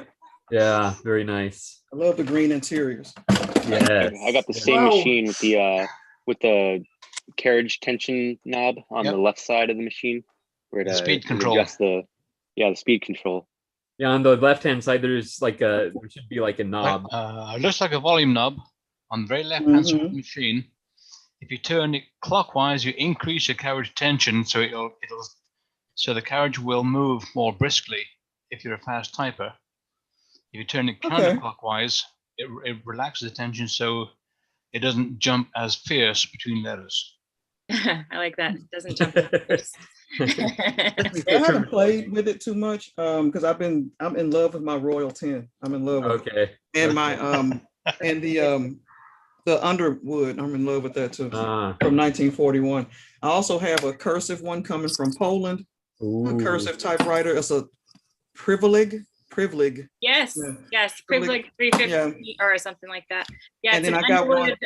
Underwood Betty rebrand. Yeah, Yep. made by And I got Pearl a, International. Yeah. Got one that I'm bidding on, and I got one stuck in what do you call it? Customs? Customs. Yes, thank you. I'm sorry, Customs. my mind left. Customs is stuck. It's been stuck for a month. Yeah. Great. Yeah. So that's it. So I'm starting to get addicted. Oh, I think you are. It's not starting. Yeah. It's too late, huh? It's too late. Yeah, That's how I it's was too with late. my cameras too, because I'm a photographer until COVID hit. Same here. Yeah. Oh, okay. You know. There are lots of For me, I photographers in this stopped. group, and pen people, Yes. and writers, and motorcycle people, Yes. and musicians. Wow. Yeah, a lot of Everything. common themes. Guitar people, people that like to work with their hands and do artistic things. Yes. Yeah. Natasha, you're not going to be really a typewriter person until you get rid of that big black slab on your wrist and get a real watch. Yeah, I got two swatches. I got two swatches. Is that considered with a real good, yeah, watch? okay. Yeah, I got And a a swatch. set of- I got two. I'll show you. Yeah, I and got got swatches too. I love them. citizens too. I just like this one because it's just convenient, you know. Yeah, no, I'm just bugging you. Go Synchronized analog. squashes. Um, I'll show you. Hold on. Nice. Oh, if I can just bring the subject quickly back to fountain pens, my wife has a Parker 21. Does anybody know much about those units? I guess the cheaper version of the 51. Yes. Okay. Would you call it like a student version? Yeah. Yes. More for schools and stuff like that, I think. Yeah. Okay. They have sort of steel nibs, and if you get someone to smoothen it out a little bit, it turns out to be a wonderful writer. I had one for years and years and years, and I got my degree from the University of Michigan writing with a Parker 21 and a Parker 45. It's just that I gave it away to my dentist's daughter, so she can use a pen for schoolwork. Nice. Cool. Very nice. All right, guys, here's my swatches here. All right. And I made my own protector because I can't find it anywhere, so I made my own. Oh, cool. oh, wow. That's And great. then this is my purple one. Nice. Are those new skull and or old crossbones. ones? New. They're the new big ones because my I wrist have- is kind of big. So I had have to get some the big from, boy. when they first came out. What year was that? In the 80s or Yeah, something? Brenda, I got Yeah, mine. I still got one of those. Yeah. I've I got, got one think, left. 2 or 3, but they're hanging down in my office, so Oh yeah. they don't work. You know how they had the thing in the back of it that you twist with like a nickel or something? Yes, Well, exactly. Mine is like, the plastic, the plastic that holds that in broke, so you can't even. How would you? I guess you could tape it, but I don't want to do Yes, that. I love so. yours. Yeah. Mine has the paisley. Well, I'll show you that one. And I got a Citizen, but it's kinetic and it's been acting up. So I love my swatches on carefully. I love them too. I I, used to get them for my birthday when I was a kid, and I would just wear them until they wore out. Me too, yeah. Loved them. Oh, I like my solar powered Casio, about $35 Casio analog quartz solar powered plastic dive watch style. Oh, yeah. Cool. And so you never have to worry about batteries or anything like that or winding it. So That's cool, Joe. Oh, neat. I never had heard of that before. Yeah. That's cool. Plus, you've got a little thing you can twist. I like having stuff you can play yeah. with. Yeah, I like to set the timer, like when I go on break at work, I can set it for when I need to be back or whatever. So it's kind of cool. And then I'm using a NATO strap. I took the plastic original strap off and I use these NATO straps where you can just pull them off and wash the cloth strap and put another color on or whatever, right? Oh yeah, those are awesome. Yeah, that's cool. Yeah. Wow. All right, I've got watch envy now for sure. Watch envy.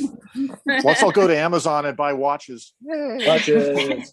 Joe, you're a terrible influence. I was looking at Royal KMMs this week. I was like, I got to get Right myself there. one of those big Royal desktop versions because Joe Van Cleve told me to do it, and then I'm like, no, That's right. no, I'm I gotta enabling. stop myself. I'm the enabler. Yeah. You should get a Royal KMM. They're really good machines. I have one right there. Poke, poke, poke, poke, poke. So I'm trying to I'm trying to get through my backlog of cards and letters, and I have a letter that I got from Danny Schwartz, who lives in Halberstadt, Germany. I got this back in August of 2020, this letter, which includes a nice typewritten letter and a postcard, and he actually gave me some samples of different kinds of paper, including an Apple logoed paper, which is kind of cool. So I'm going to have to type him a letter now. And, I'm trying to catch up on my backlog. Gregory, you were talking about your backlog of letters and stuff. Well, I have my backlog dates back to last summer. So I'm trying to catch up here. Yeah. Yeah, you definitely got to use a typewriter on that Apple stationery because Steve Jobs was yes. He wanted to get rid of all the typewriters. Oh, yeah. In fact, that's a great idea. Big middle finger to him. Yeah, That's he'll right. be haunting you at night. I'm going to give you should send a letter to Apple. him the big middle finger. That's That's right. Wow. Dear Apple, my Mac doesn't work anymore, but my typewriter still does. Can you advise, please? About Macs, I still have my 1999 iMac G3 MacBook. Yeah. Oh wow. And I still have a couple of my G3 original MacBooks as well. And so they last, but yeah, I can tell you the computers will come and go, but the typewriters will remain. Yep. Yep. Oh yeah. True. Yep. Wish I was a typewriter. I'm on my MacBook Air this morning, so and, you know, and I do live in Silicon Valley, and my ex-husband used to work for Apple, so I have a lot of friends who work for Apple, so you know, I do love Apple, but I also gotta love those typewriters so much. Wow, what you got there, Gregory? That looks like an Olympia. Is that an SF? Yeah, I had to move the typewriter because the dog is crossing. A dog crossing. This was my original Olympia SF. Nice. 1959. And of course, you know, after I got this one, and of course I love it, and then I saw that picture of Ian Fleming with the 60s version, which is the two-tone. So of course I had to get that one. But yeah, I love the SFs. But yeah, I was moving it for the dog. The dog in a sweater. Yeah. Our dogs get so cold. It's so sad. And this is Southern California, you know. But they do have their puppy cuts though, actually. So yeah. A little more fur there. Yeah. So we wrap them up in blankets and put on sweaters, and when it's raining, they have little coats that they put on. And We need a Koa cut. They got to get that hairdo like Koa has. I know, huh? Oh, what do you have there, Diane? This is for you, Greg. This is my Skywriter minus the little nameplate up here. Oh, see, that's on my wish list. That's awesome. Yeah, you asked me in your letter if I had any ultra portables. Well, yeah. Corona 3, there you go. But it doesn't have a case. Yeah. I have a Royal Dart, which is in really nice shape and works. It works well. Yeah. Blasphemy. Blasphemy. What And year is then your we dart? have How old is this that? one, which I haven't used in a while, so I pulled it out. Diane It Bryan has- was asking, how old is your dart? 1960, I think. Okay, yeah, I know they use that nameplate for a long time. They're drastically different looking typewriters, but there's one of the early ones I really liked. It's kind of rounded and stylish. I'd have to go get it. I can go get it. It Is looks that kinda the- like, is it the is one that that the one looks with- like the singer? That looks like the singer Scholastic kind of? I don't know. I don't think I've Oh. ever seen that one. We'll find out.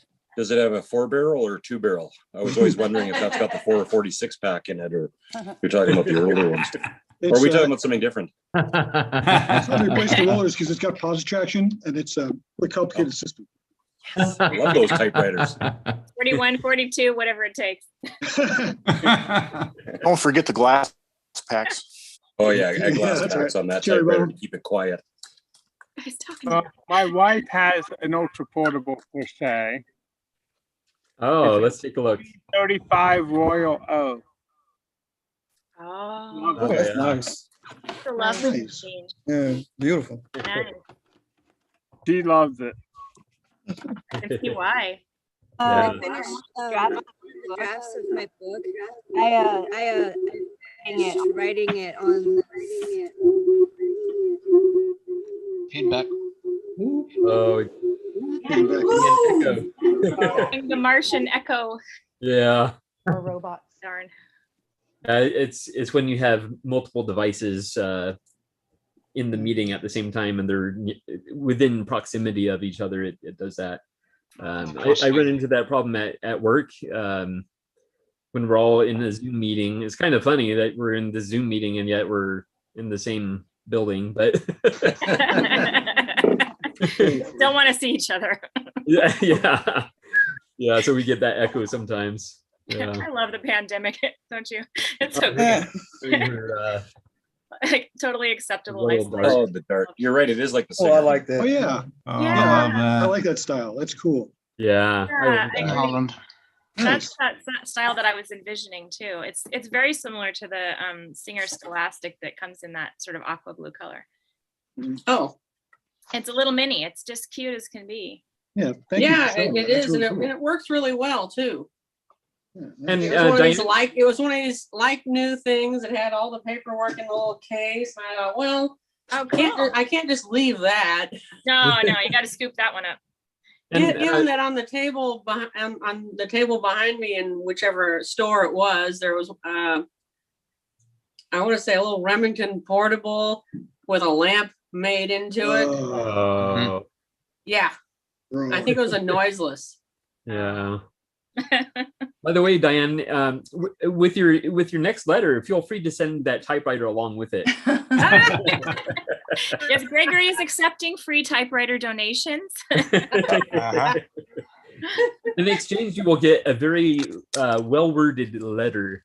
That's actually true. You will. He's a great writer. He may be a poor typist, but it'll be a nice letter. It is a very nice. I guarantee you. Good morning, May. Morning, Good May. morning. Hi, May.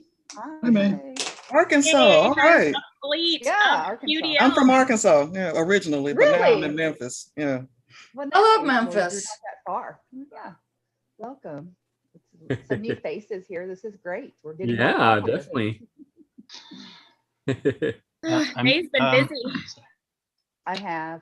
I'm going to step away for just a few minutes and I'll be back and I'll have a show and tell for you. Excellent. Very good. Very good.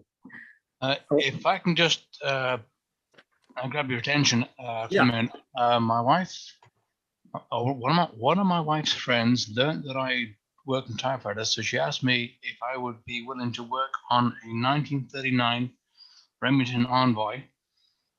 And the thing about this one is that it has the leather on the handle, if you can see that. Wow. Which I noticed that so many are missing. Now here out in southern Alberta, we have several good saddle makers. So what I'm going to do is to take this leather strap off, get it to a saddle maker, have him make a pattern, and then see how much he would charge to make reproduction handles for these cases, and then see if I can supply other typewriter fanciers at cost. That's or a not. brilliant idea. Nice. Or close to cost. And this is the little machine I've been tasked to work on. Ooh, Nice. That's Yeah. beautiful. very nice. It does have Model 2, Model 1. What are we looking at? a Remington Envoy. Oh, Envoy, right. Oh, Yes, Envoy. And the interesting thing about this one is that I think the platen had been recovered at one time. It specs out at 95 on the Shore A scale, but the rubber has come adrift from the core. oh, And so I was posting that on Typewriter Talk the other night, and Tom Lucas, the typewriter man from Luton, England, he's been repairing typewriters since the mid-70s.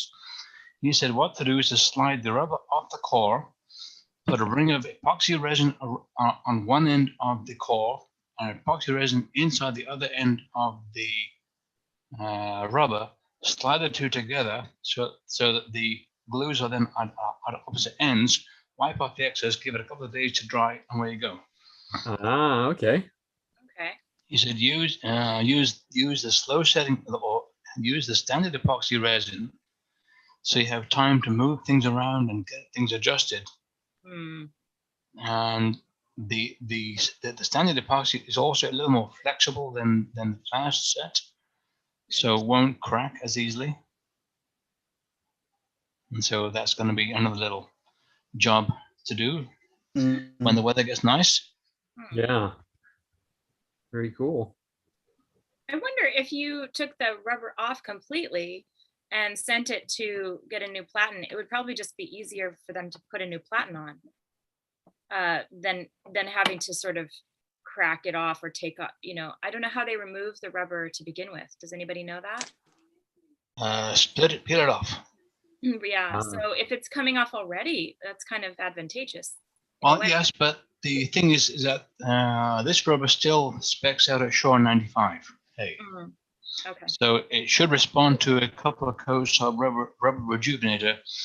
Is when the rubber does not read on the durometer at all and just reads 100, then you're beyond redemption.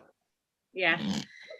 There's a friend of mine who purchased a few typewriters for me, and he is a local collector. He has, I guess, 96 or something now. And he was telling me that a group of local sort of typewriter people are getting together and sending multiple, like doing a bulk order of platen, so they can get, each person pay maybe $40-50 for a platen to get redone. So I just wanted to throw that out there because you're talking about platens. It might be fun to do for people in your area. I don't know. JJ Short does platens, I know. Yes, they're sending them to JJ Yeah, Short, I believe, as a bulk order. Yeah. I've had mine I done have a couple. Let me know when you're gonna do that, because I don't know how to take them off yet, but I have a couple typewriters that could use new platens. I have the same problem. I don't know how to take them off either. And but this guy that is in San Jose or Sunnyvale, near where I live, is going to do it with a bunch of his local friends. Cool. So, yeah, so it's something that you could maybe do, Thor, in your area with other typewriter enthusiasts. Send a bulk order and then you guys can get a discount. I don't know how many you have to send at once though. I was talking to, emailing back and forth with Peter Short, and he was saying that if you can send 2 or more platens of the same diameter, if you send several from Smith Corona Series 5 typewriters, he only has to do 1 setup. Right, because it's a long, like extruded rubber type thing. They just put it through. Not so much that. It's because the final grinder has to be set up to get the correct outside diameter right. Right. And so if there's a whole bunch of them, you can just strip the rubber off, glue, install the new platen, put it on the machine, grind it, take it off, next one on, grind it, and next one, as opposed to having to reset every It's like an assembly line production. Precisely. Yeah. That's a good thing to know. What do y'all think about the rubber tube method where they use the heat gun for the platens? What do y'all think about that? Because that's a popular, it's kind of on YouTube. I mean, I think it takes the skill. shrinking. You have to have a certain kind of hand skill, I think, to do it properly so that you don't get bubbles and things. And I think at the end of the day, for most of us, we're all trying to avoid paying that $80 or $90 for a platen. But sometimes if you have a machine you really love, it's worth it to just pay the money and machine. I was wondering what y'all thought about that, because it looked, it's iffy, and if you mess it up, then What I can say from experience, a 1936 Imperial Good Companion typewriter, the platen was as hard as rock. I was reading a post on Typewriter Talk where someone said that his platen didn't register on the Shore scale, but more on the Rockwell hardness scale. And anyhow, so I had this 1936 platen redone at JG Short. Yeah. Holy smokes, it is a totally different machine. It doesn't jar your fingers every time. Yeah. The sound level has really gone down. The print quality has gone up. The paper feeds true.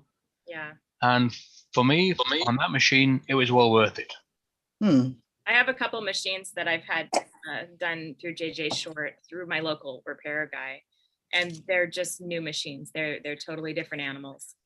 So I highly encourage, so many of us buy cheap typewriters again and again, but how many of us could just spend what we spend on 2 spare cheap typewriters that don't work to buy a nice platen for something we really love?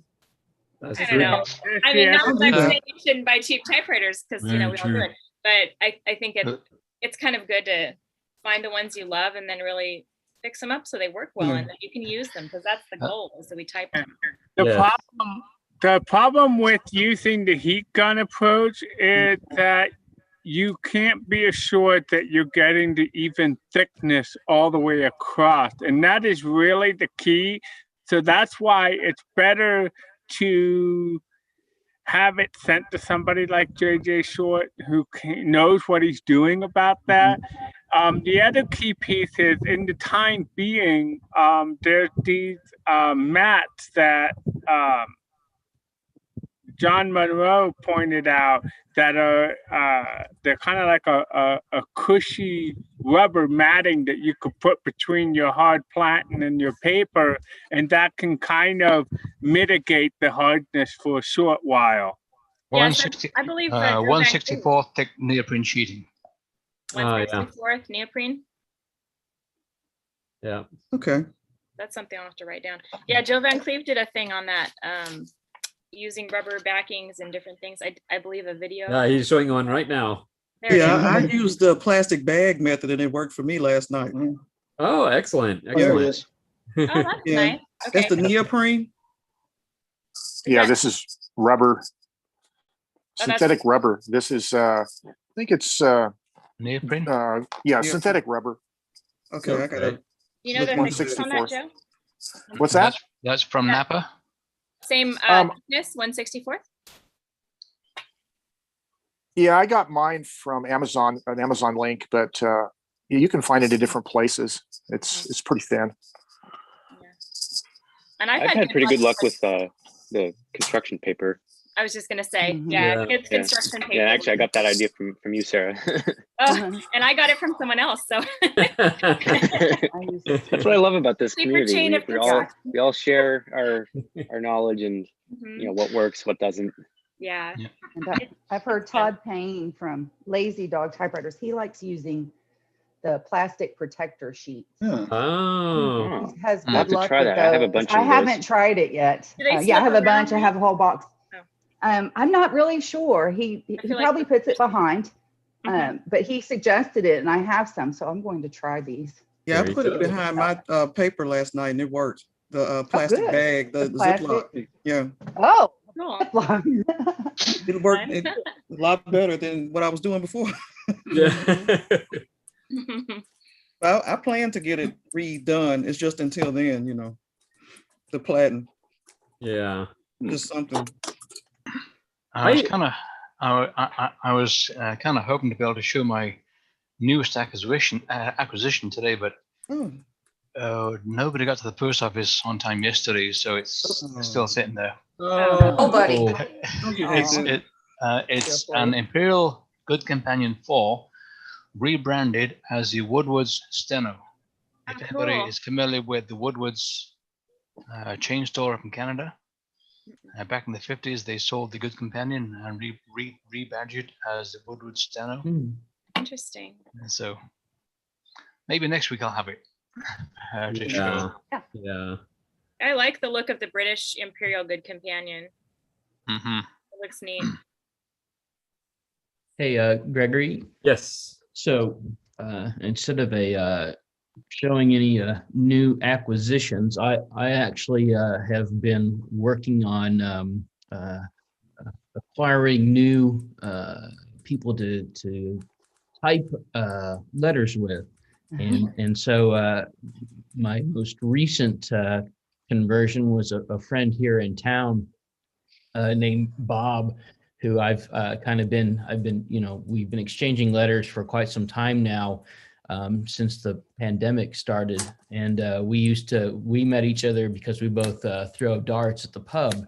But he loves to write. He's published a number of books, and I started dropping hints about typewriters. And the next thing I know, I get a letter from him at another friend's place with his typewriter. And so this week I got an email, and he's gone out through one of the local shops here, and he's rented a 1942 Underwood Model S, I believe it is. I looked it up for him to help determine exactly what it was. And so if he is happy with it. He's just going to keep it. The guy's got, his card information. And so this morning he actually submitted his first entry to one type page. Oh, nice. So that's been a lot of fun for me.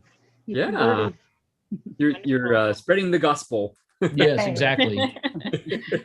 Yeah, I told my friend Sam about our club. I've been writing letters back and forth to him. He's a friend from college, and he said he might think about joining. So maybe we'll have a new member at some point.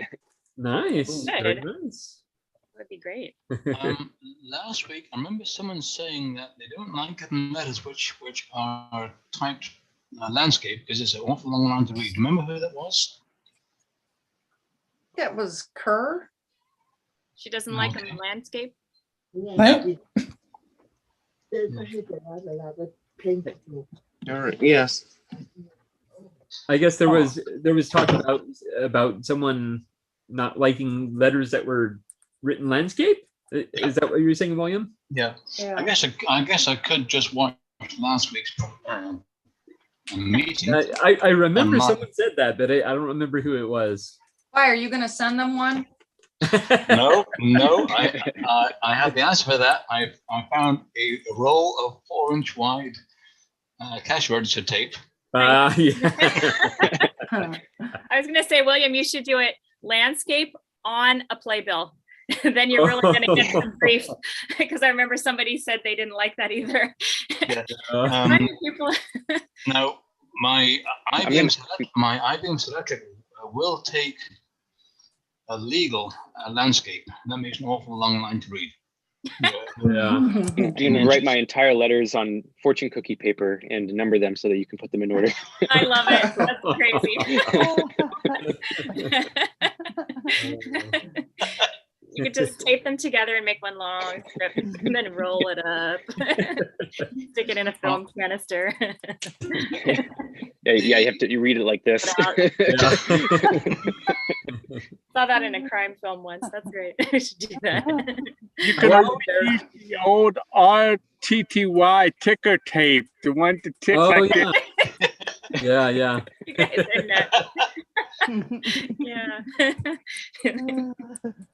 Please You're doing respond well, on the backside of this tape. The interesting thing is that back in the late 70s, I could read that punch tape, hold it up and read it, and I've forgotten how now though. The good old days when we all had vision. And our eyes worked. Or you could just send them the negative from a typewriter to school, so they have to read it backwards. Yeah, I love to do that on like Goodwill typewriter ink. Go back and look and see what you can find, any names or whatever.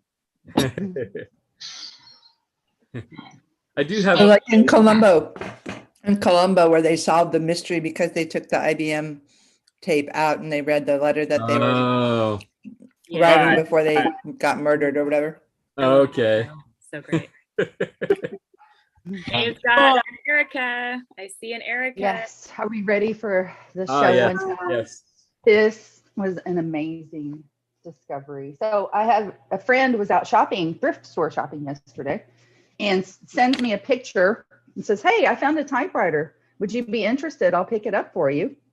And he shows me an Erica, and I'm like, "Yes." And he's like, "How much should I offer for it?" I said, "Well, 75 if it works, 40 if it doesn't."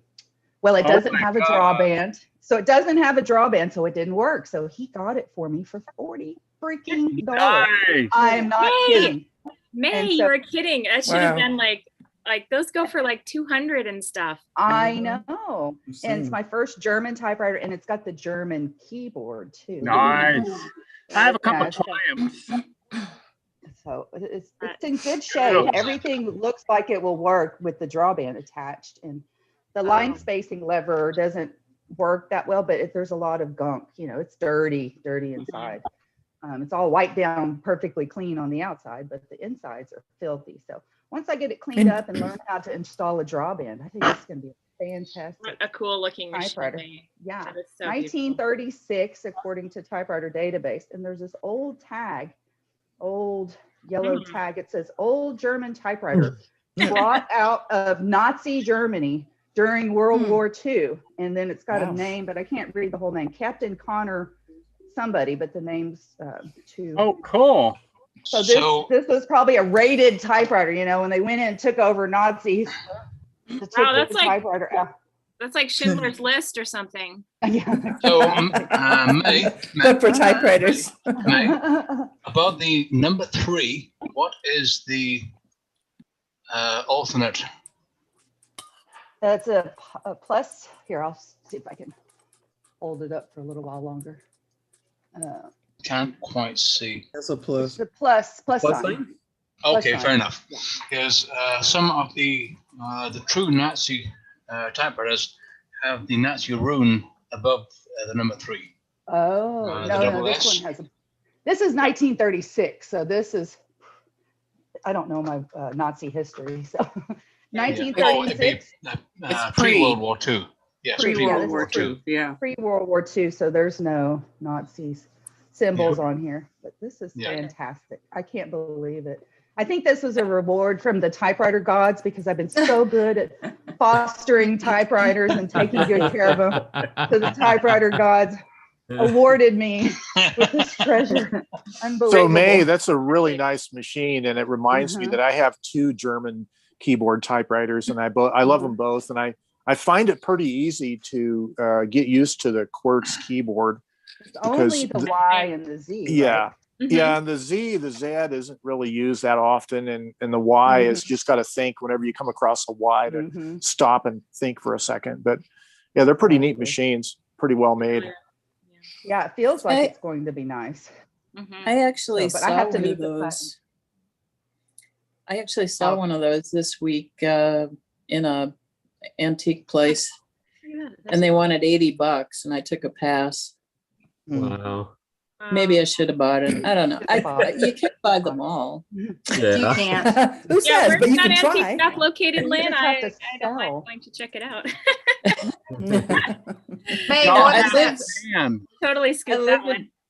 I live in May, a what great is- place for buying typewriters. I don't live in a great place for selling them. So it's the problem.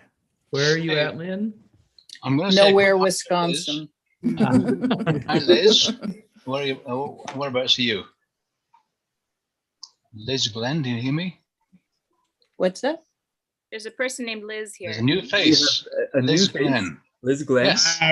Yes. Hi. Tell us about yourself and typewriters. Well, I started back in summer of 2017, and I've been hooked ever since. I have at least 5 or 10 typewriters. So That's a good start. yeah. I always like to keep it'll at least double 5 in no or time. 10. Do you have a favorite, Liz? Do you have a favorite typewriter that you gravitate? It's a toss up between my IBM Selectrics and their brother. Yeah, brother. So I'm a big So fan of brothers. I'm loving it so far. As for my family, they think I'm nuts, but oh well. But you're with your typewriter family now, so. Yeah. Yeah. This is not We're a an support unusual group. problem. So, yeah. A lot of people don't understand the love, but you know, Yeah. we convert a lot of people. Yeah, my ex calls these typewriters the loudest laptop ever. Cute. I like that. I actually got kicked out of a coffee shop because the guy next to me was working on a Mac, and I pulled out, which is now my wife's Royal O, and the guy's like, "Oh, this is cool," and then I started typing on it, and it's just like cringing. It's rude. And I'm like, no. And he's sitting there clacking on his laptop loudly. And I'm like, mine's louder than yours. Good luck to him. Actually, my favorite That's funny. typewriter is this 5 series by Smith Corona. This one right here. That's Speedline series, yeah. Fifth Corona Series 5 are awesome machines. Is it an electric or the other kind? Standard. It is a electric one. I love It those is? ones. Nice. Those I've are- never seen that in white. Can you hold it up Yeah. Oh, they're heavy. or move Yeah, your they're camera heavy. towards it? Hang on. Kind of like a Yes. Oh, It is a Wow. Pretty cool. and electric. Oh, that's Wow. beautiful. Oh, that's yeah, cool. it's on the typewriter database. Those Yeah. type so well. Yes. They're Very so fun to use. That's the only electric I have. Wow, They're awesome. gorgeous. Mhm. I see you've got the air cans too, so you're definitely indoctrinated. Full of cans of air. Yes. Good for you. Yeah, very good. Have you tried giving a typewriter to any family members? That often is a pathway to overcoming their resistance. I have not. Once I pass away, I'm hopefully my kids will take over, but knowing where they feel right now, they'll probably donate it to somebody else. So, They're just not interested. but I'm hoping that they at least keep one. So, Yeah. Well, thank goodness not everyone is into typewriters. You know, otherwise I there wouldn't be know, enough yeah. for us. That's the good More side. for us. Yeah. yeah. We may Well, be in that sweet spot, right, where there's just enough typewriters to go around and we don't Yeah. want too many more people to get excited about it. Well, I got my friend Ethan interested in typewriters last week. I went and picked up this Hermes 10 electric type bar it had been on loan, as I said earlier. Anyway, I dropped over at my friend Ethan's afterwards at his shop, and I had him sit down and start typing with it because he hadn't really used a typewriter other than his girlfriend's old Underwood or whatever she has from the 1930s, which it doesn't work all that well, but he hadn't really tried an electric type bar machine, and he was pretty interested in it. So I think this next week, we're going to sit down and give him a good rundown about the whole typewriter thing and see if he wants to find one for himself. Nice. Good job, Joe. Well done. Cool. Well, he has a 3D printing business, so if he gets interested in typewriters, he could do some interesting stuff, like making ribbon covers and all kinds of stuff. So, Platinum knobs. Yeah. Platinum knobs. Yeah. Oh my goodness. That is so cool. Speaking of 3D printing, does anybody know of any good 3D scanners? I have parts from some typewriters that I would just like to reproduce. I don't need to sit down and draft them and draw them. I don't need to pay to have them drawn. If I could just have them scanned and reproduced, that would be great. Wow. Now, I know the 3D printers, those have come down in price a lot, but I don't know about 3D scanners. I think those would be much more rare. Yeah, so I don't know anyone that has one. Yeah. Yeah. But that would be very handy. Somebody should invent that. Yeah. Well, Patent it.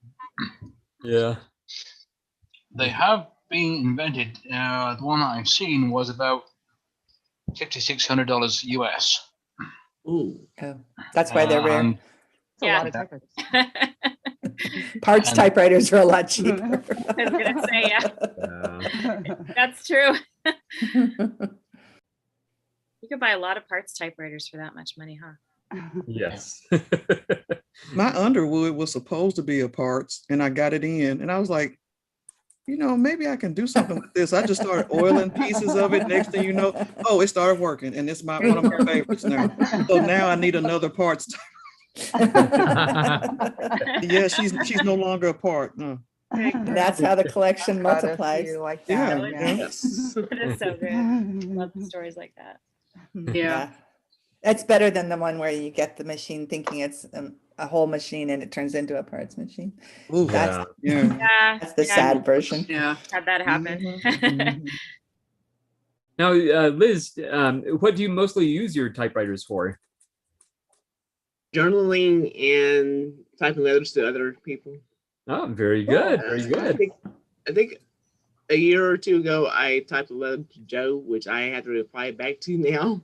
So, and when I was younger, my parents had a typewriter, but I don't know which one it was. So, and I had that dream, and I was on hunt for one. My very first one was a 1960s Smith Corona Galaxy. Yeah, in a those are can. good. And of course, it's kind of broken though, but I was able to fix it to a point. But ever since then, I've been doing it nonstop. That's good. Here, here. I know a lot of people do journaling on their typewriters, and we've talked many times in the past about how typing on a typewriter can be very therapeutic and great way to get things out.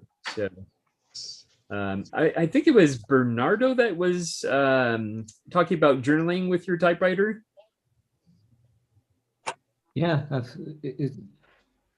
I think I'm close to a year now of journaling with typewriter. I can show you my stack of. Oh yeah. Oh, yeah. Oh my. Oh, wow. That's a journal. That is a journal. That's only the past month though, right? Not the past 3 days. Right. That's wonderful. Yeah, the other night I was really stressing out, and my wife was like, "Didn't you say that typing helps you calm down? Maybe you should go type." And I was like, "Oh, why didn't I think of that?" Oh.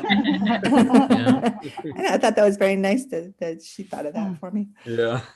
Sweet. I got a Connecting.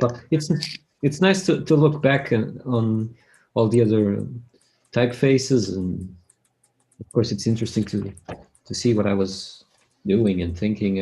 I've talked about this before. I have many things documented that I otherwise would lose the details of. Exactly. So, Yeah. Now, was that big stack? Was that just over the last year? Yeah. Wow. You're prolific. I do it almost every day, and usually there's more than one page a day. Okay. So. Yeah. Very good. There's well, I know Joe has talked a lot about thermal paper and longevity of thermal paper, so I'm a little I don't know if it will take long because my receipts don't last very long. So what I've been doing is I keep a separate stack of the thermal paper, but I make a backup of the text, so I don't. Yeah, That's a good idea. And I usually scan all the pages as well and have a digital backup. But when I go back to read it, I'll read it on paper. Oh, okay. Okay. Yeah. I use an app called Cam Scanner to take a digital picture of the poetry or the other things that I write. I just downloaded that. Yeah. I've heard of that one. Yeah. Yeah, it's actually worth it because it makes it look like it went through a scanner. It processes it so you don't get the shadow effect. It's really nice and handy. It makes it easier to read. What's it called, Thor? They have a free version, but I think it's like if I remember correctly, I think it's like $3 a month or something like that. It's not bad. There's actually a feature if you have an iPhone in the Notes app, you can actually do the same thing. It's a little bit more fiddly though, probably, but there are other apps that do it too that are free versions. Yeah, I use Microsoft Lens. It does the same thing. Yeah. Of course, the nice thing about these apps is, typically when you're taking a picture of something, you don't have it at the perfect angle, so the page is not going to be completely level or whatnot. And these apps will actually fix they will fix that and truly make it look like you actually scanned it. So it's pretty amazing. Same how thing that with the works. lighting too. Yeah. It'll get rid of little shadows and things like that. Make it look nice. Yeah. I was noticing on a different topic, Thor has some livestock there. I was noticing. Oh yeah. Can you tell us about your Those aren't dogs. donkeys and cows and horses or whatever? We love animals on this show too. So. Yeah. Donkey horse. Yeah, the Tabby was listening in for a short while. Who is Tabby? Tabby is the donkey. Manchester is the thoroughbred behind her. Wait, I bought three. But you don't want these? No, they're mine. Oh, okay, thank you. And do you have more than two, Thor, or just the two? Just the two. Wow, that's neat. Yeah, see, the funny story is the donkey was a gift to the wife, not my wife, but our aunt. Her former husband, who passed away a couple years ago, he got it for his wife as a Valentine's Day gift because he forgot to get something. and he rescued it from a Mennonite farm. And the story goes, well, when I'm being ornery and being a jerk, he says to him, stop being a jackass.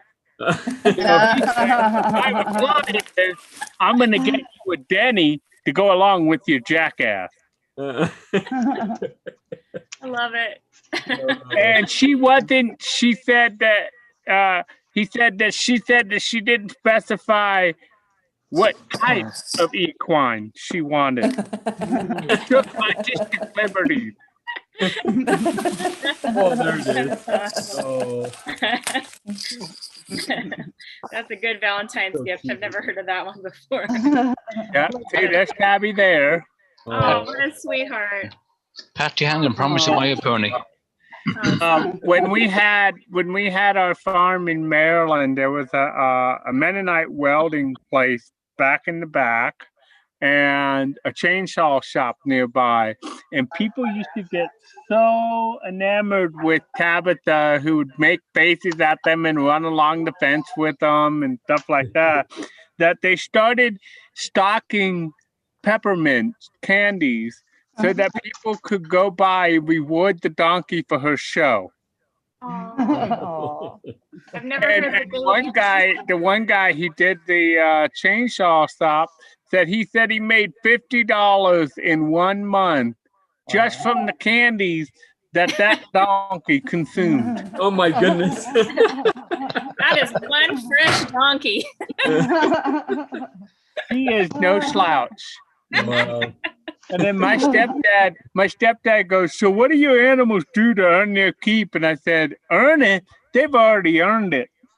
Oh. That's nice. Thank you for sharing about those. I just love Yeah. the show. That's awesome. Yeah. Does anyone else have a typing prompt? I know we've kind of gotten off the theme. I was working on mine. I didn't understand the typing prompt. Yeah, that was my fault. Damn it. I like to do a blog post, explaining in more detail about the typing prompt, and I had so much going on this week. It just kept getting put on the back burner, and then I was like, oh wait, it's Sunday morning. Too late. So that was my fault. But essentially it was asking, are you going to miss anything about social distancing? Yeah. Oh, hell yeah. I'll probably end up writing one anyway, even though I didn't get to do one this week because I was so busy. But yeah, I think it's one that I kind of resonate with, and I'll probably end up saying a lot of the same things that you already said, Gregory, and what Angela had already said too. I have similar what's the word I'm looking for? Thoughts or was that sentiments? Sentiments. Yeah, sentiments. That's the word. That's the word. Good job. Peppermints. Very similar peppermint. About getting the peppermint. I don't know why. Yeah. Thank you, Natasha. So you're gonna see it scrolling right here. Oh, that right there. Okay, right where I went. Typepals.com. Okay. And when I'm good, I I make a blog post about it. But if you're on a computer, you'll see it over on the right-hand side. We have a list of the upcoming dates. Okay. I haven't done the ones for April yet. Okay. But I will do that today, I promise. If you're on mobile, though, it's going to be at the very bottom of the page. Okay. So if it's not on the side, look down at the bottom and you'll see it. And if you sign up for his newsletter, if you want to be a pen pal with other people, you can provide your mailing address and people in the club will write to you sometimes. Yes. Yeah. So for that, you can go to newsletter.typepals.com, which you can also get to just from typepals.com. All the links are there. So check that out. Yeah, that would be awesome. And I don't know if anyone is in communication with Eric Tidd, I believe. He had mentioned wanting to be pen pals, and I didn't get a chance to tell him to, how he could join our list. So if anybody is in communication with him, just let him know about the website. And Gregory, he was on here just a little while ago. I saw him pop up a couple times smiling, but he never said anything. So I'm sure he's either watching or I'll poke him too. Okay. Yeah. Well, yeah, hopefully he's watching and can go to typepals.com. So yeah. He's a cool dude. I'd recommend him as a pen pal. I haven't written him yet, but yeah, he's always post good pictures, so he must be cool. Of course, we're all typewriter people, so we're all cool. Pretty much. Exactly. Only place I've ever been cool in my life.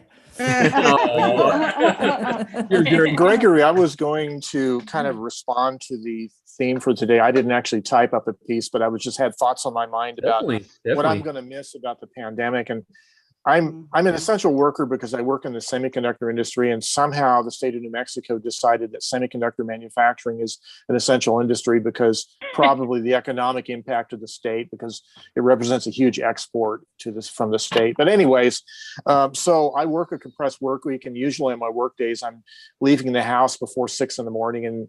and driving back home at like 7:30 at night. And what I missed about the pandemic was the roads were very much clear of traffic for months and months last year. And it was very nice being able to drive to and from work without traffic. And you wouldn't think Albuquerque would have traffic, but the problem with Albuquerque is we have a geographical barrier called the Rio Grande that cuts through the middle of town. And there's only so many bridges.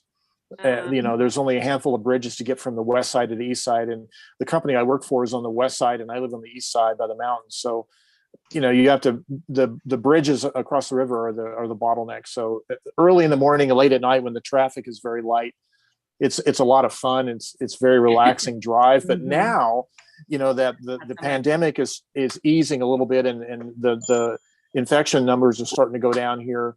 There's a lot more traffic now. People are getting out, people are working more, and it's now becoming kind of a typical bottleneck of traffic in the evenings, especially. So I'm going to miss the pandemic days of very little traffic. No rush hour. Yeah. That's a good point about bridges. It reminds me of Portland. Similar kind of thing with the Willamette River. Yeah. Yes. Yep. My thoughts, I think I'm muted. No, my thoughts about the whole pandemic prompt. We kind of my wife and I kind of bonded and deepened our relationship. Actually started dating just prior to the pandemic hitting. So we've actually been isolated together this whole pandemic. So to us, it's been like a dark gift kind of thing because our relationship has blossomed because of the pandemic. We've spent days and weeks and months together, and it's really been a blessing. But, on the other hand, I look forward to us getting back to humanity, to stop the anti-Asian crap, to stop a lot of the negativity crap. I just look forward to people learning how to be a community again. Yes. Yeah, definitely. Agree, 100%. Yep. That really is a blessing that you were kind of given that time to form your relationship there, and yeah. I've heard of quite a few people getting married during the pandemic, having these quiet little weddings, and we did that. We did that. You did? We got married in February at the courthouse in a small little thing, and then we're doing a more official ceremony via Zoom in May. Cool. Aw. But I think in a way it takes off all that pressure that people have. I mean, in a way, it's kind of a relief, right? Because you don't have to plan a big event. You can just focus on the love and the strength of your relationship, and that's a beautiful thing. It's funny you say that, Sarah, because I'm a wedding photographer, and that's one of the things that I noticed with a lot of the weddings that I did this past year is that a lot of them were a lot smaller, fewer guests, more intimate, and I definitely noticed that the couples were so much less stressed and were able to be so much more in the moment and just enjoy each other and the day, and not worry about everything having to be perfect. And it's such a big and important day, and I feel like a lot of times people forget what it's really about.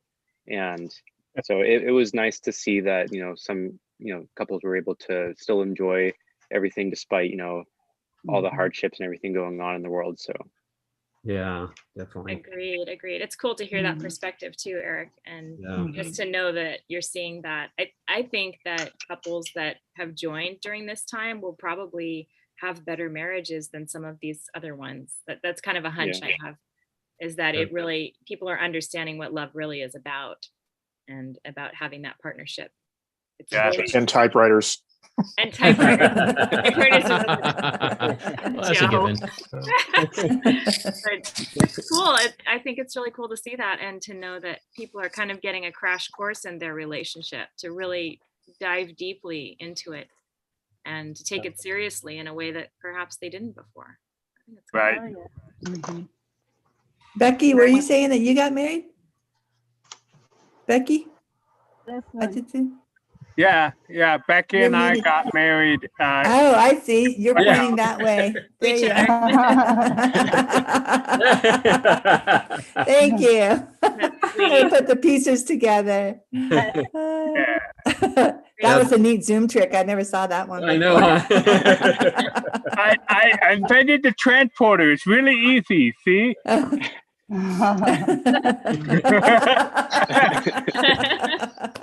rich. It's funny because there's a delay too. Well, congratulations, you two. That's wonderful. Thank you. Yeah, I was the caretaker for her uncle for 20 years.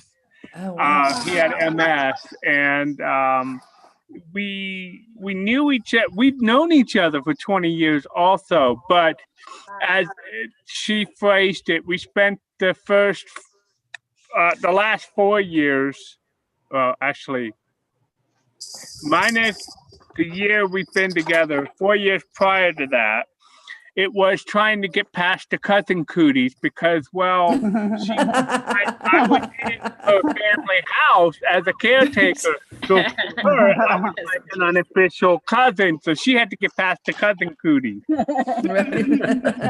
But you always fancied each other. So you just needed to have that little push of the pandemic to. There you go. Right? I like that. Yeah. That and her uncle's dying wish to see us both together. Aww.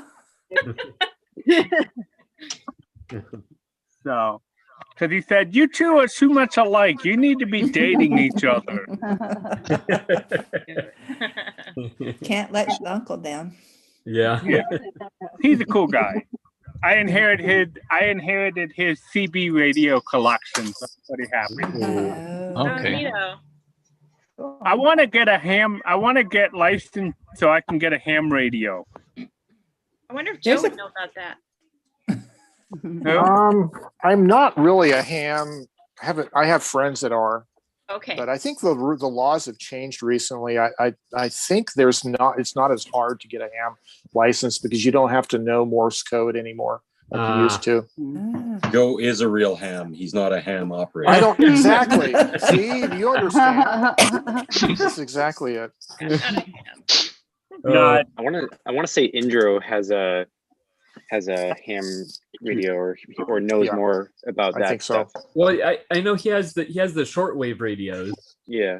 And it's like the big kind that you find, I don't know, on a ship or something. I don't know. But they're big ones. He showed one time. He was I think he was showing like a ham bands or something. Yeah.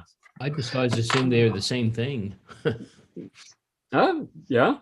They are. They're just different. They're just different frequencies. So they put like you're only allowed to broadcast on certain frequencies so that it's not interfering with other stations.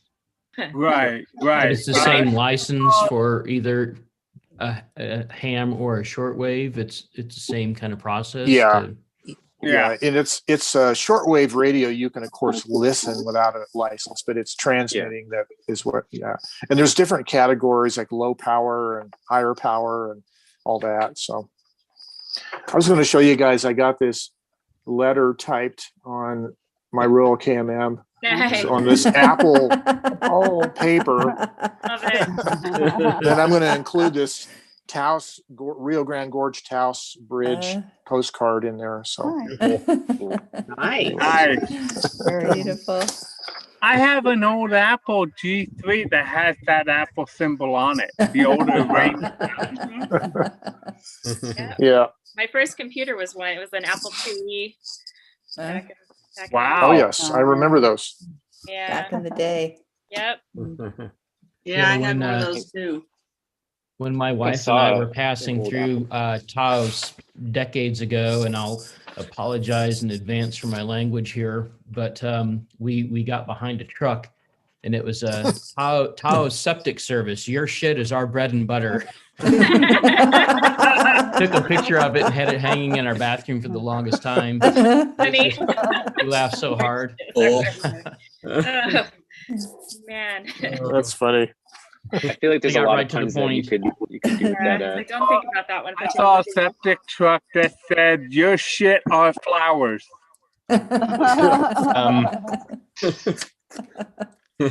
Kind of along the same sort of line. I was heading up to Calgary once on Highway 2. I came up behind a propane tanker. It's a semi-truck and trailer. And the license plate was PASN space GAS. That's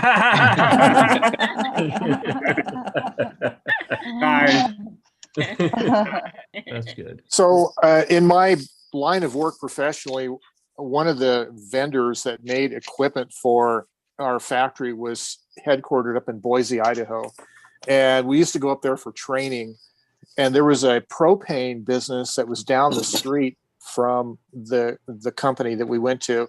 And they had a sign up for years that said, "Tank heaven for little grills." So,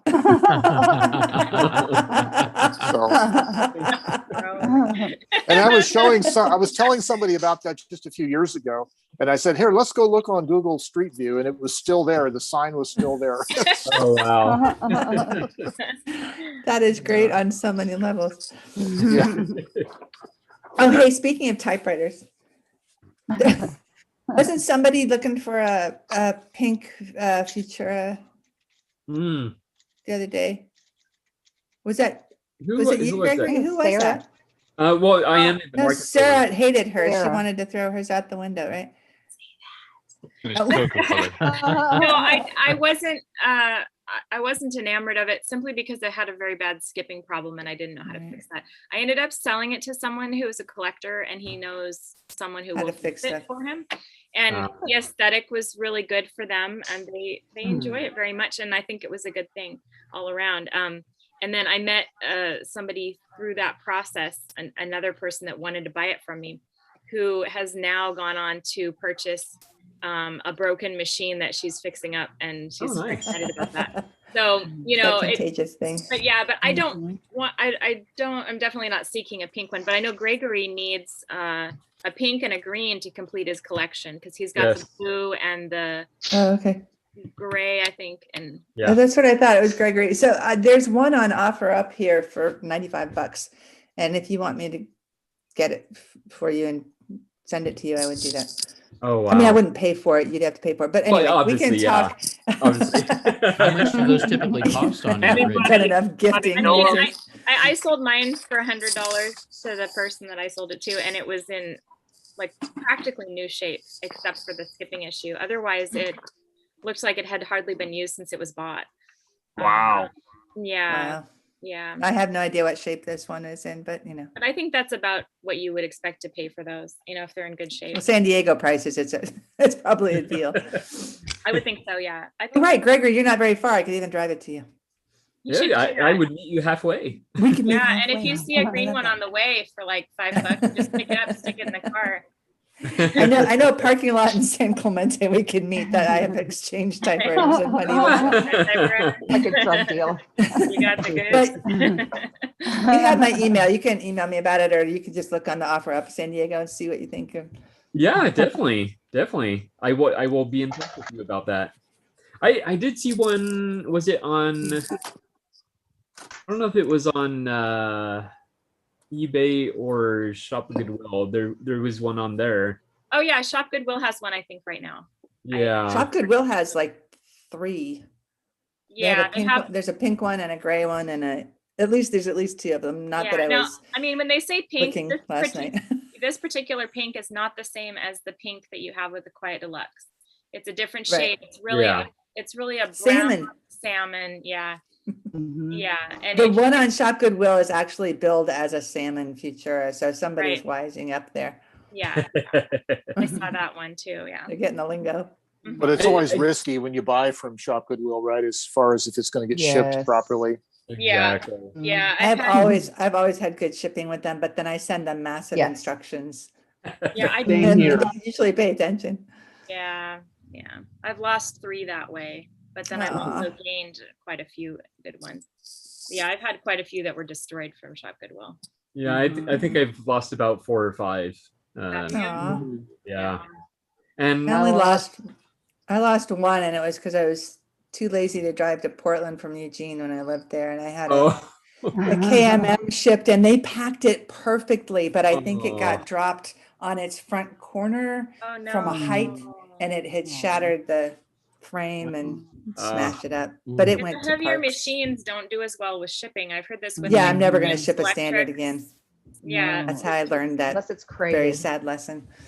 Well, I have an Olympia SG1, so it has the cast iron frame, and it actually got the bar in front of the space bar bent in on the right side, wow. so it prevents the space bar from going down. And I just got to figure out how to pull out that cast iron to where the space bar will work right again. You could try hammering it from the inside out with a rubber mallet, Thor. You'd have to remove that. Heat it up, maybe warm it up. I don't know. Yeah. Burn the paint off. That's a good idea too.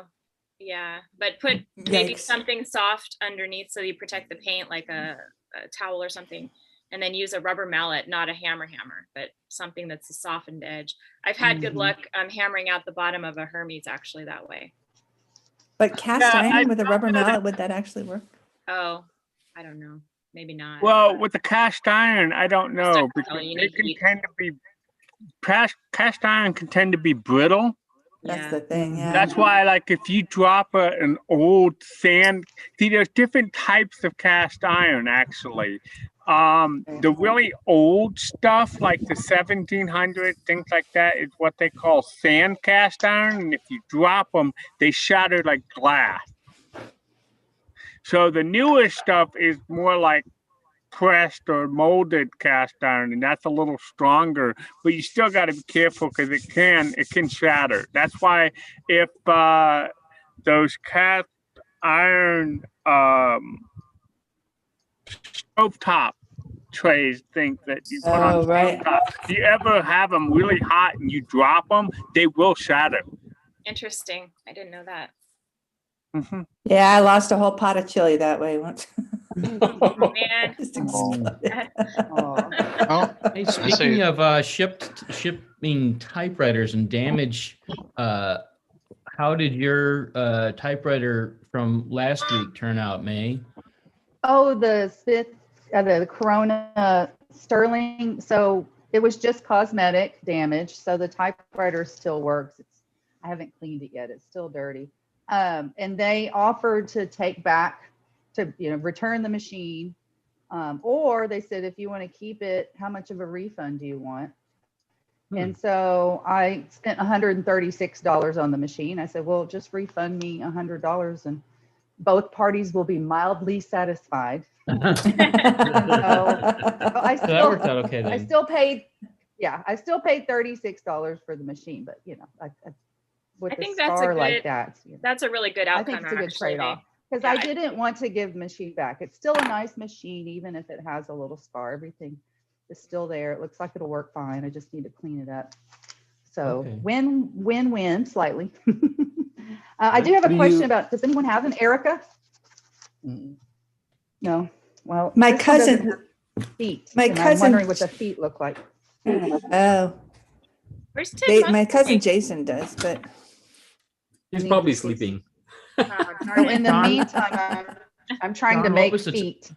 I was trying to remember what the typewriter was that Sean was talking about last week that he had just added.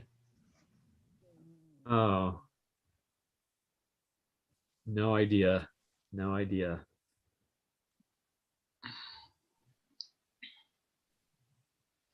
We're watching you work, May. I'm trying to make feet because this typewriter won't, if it doesn't have feet, it's going to press against the mechanism. Yeah. And so I've got to You have know, feet. I don't You can almost check just the put on typewriter database.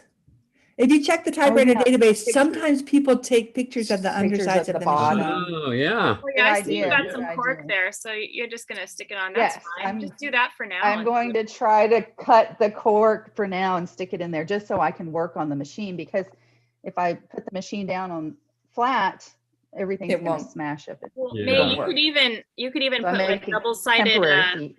You could do like double-sided sticky tape or command Put it right type there. stuff right Oh, on the yeah. outside, and then it would lift it up just temporarily till you get.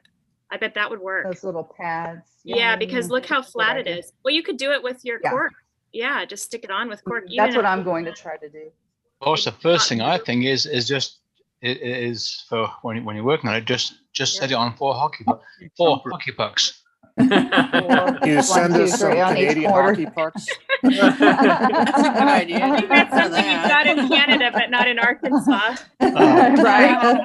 No hockey teams here. Or you could use some tuna cans, put it up on tuna cans. I used to put that's put a good mine idea. on cans when I want to look underneath it, and then I can put a mirror underneath it and it's propped up a little bit. Oh my gosh. Makes me think of the movie The Jerk. He goes, he hates these cans. And May, Yeah. what is that symbol on the front of the typewriter? In that little circle? This? No, to May. Oh. What does I don't the know. stand for? I don't know. I don't know Okay. a lot about this typewriter. I just got it last night. So I have no Okay. idea what the little. If you need to beef up the feet, I use the circular pads that go underneath of the legs. Like furniture pads. yeah, that's what I use. Wait a minute, I'm trying to get it there. See, I There. don't have any of that stuff. Yeah, But yeah, that's a great idea. Great idea. Non-skid. It creates a non-skid, so it's perfect. Perfect. Oh. Yeah. I did that with some of my typewriters. I there's a couple of my Royal Portables have those the circular pads on them, and they were all cracked and worn. And I found a couple of the ones that you put on the bottom of chairs that screw in, and that was like pretty much a perfect replacement for those. Wow. That's a good idea. I'll have to go to the hardware store Mm-hmm. and do some shopping.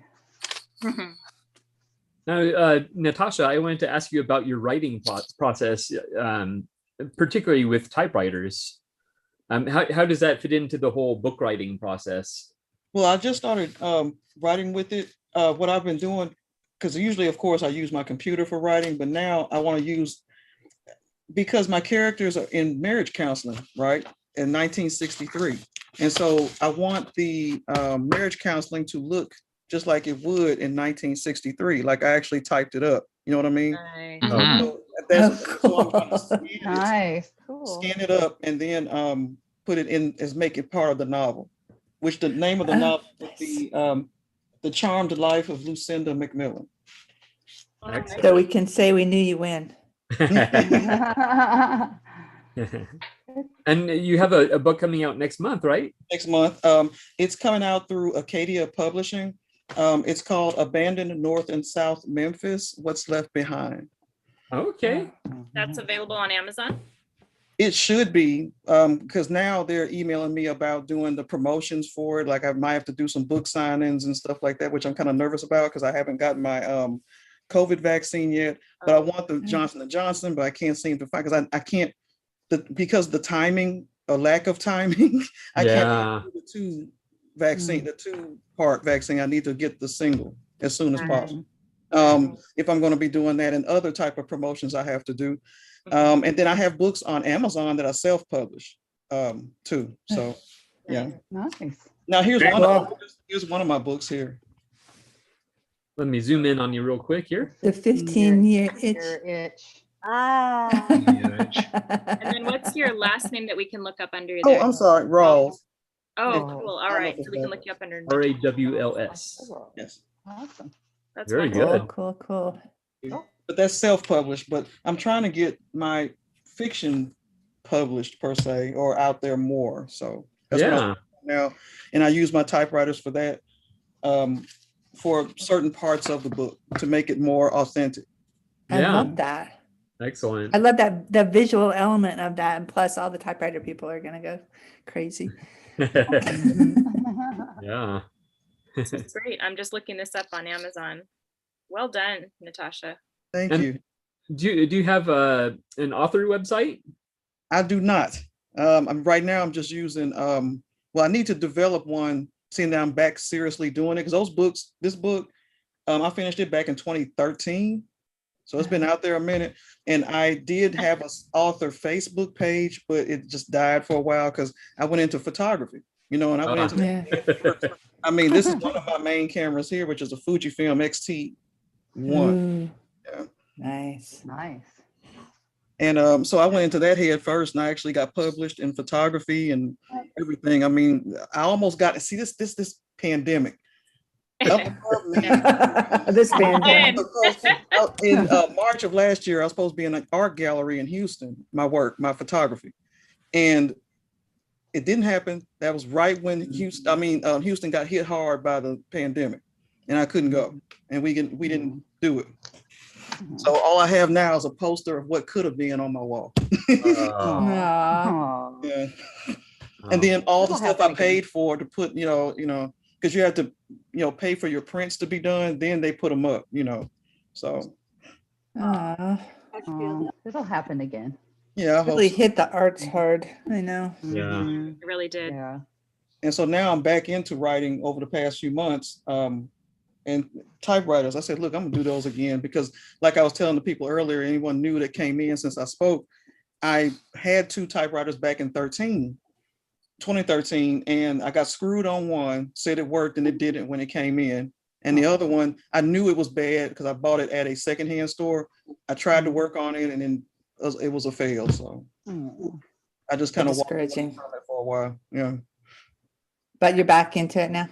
Hardcore. I got it was 1, 2, 3, 4, 5, and then I got one stuck in customs, one floating over here from Poland, and one that I'm bidding on right now because I ain't learned nothing from the bad experiences.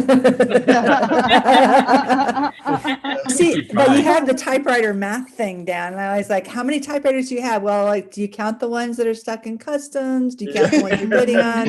Do you count the ones that are in parts? Do you count the ones that you're going to give somebody else someday? I do have one Actually, stuck in destroyed. Yeah. Stuck in Customs sounds like a good title for a book. It does. I like that. Actually, yeah. From the point of view of the typewriter, right? Yeah. That's right.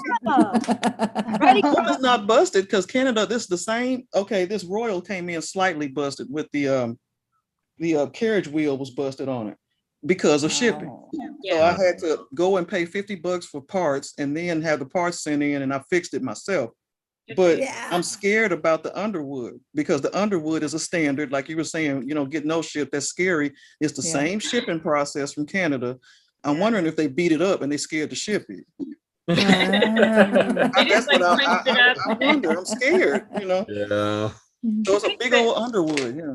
Well, I think It's a sometimes 36 on the wood. when people say, you know, the machine works, I've noticed, especially if it's their first time selling it or they just pulled it out of their garage or something like that.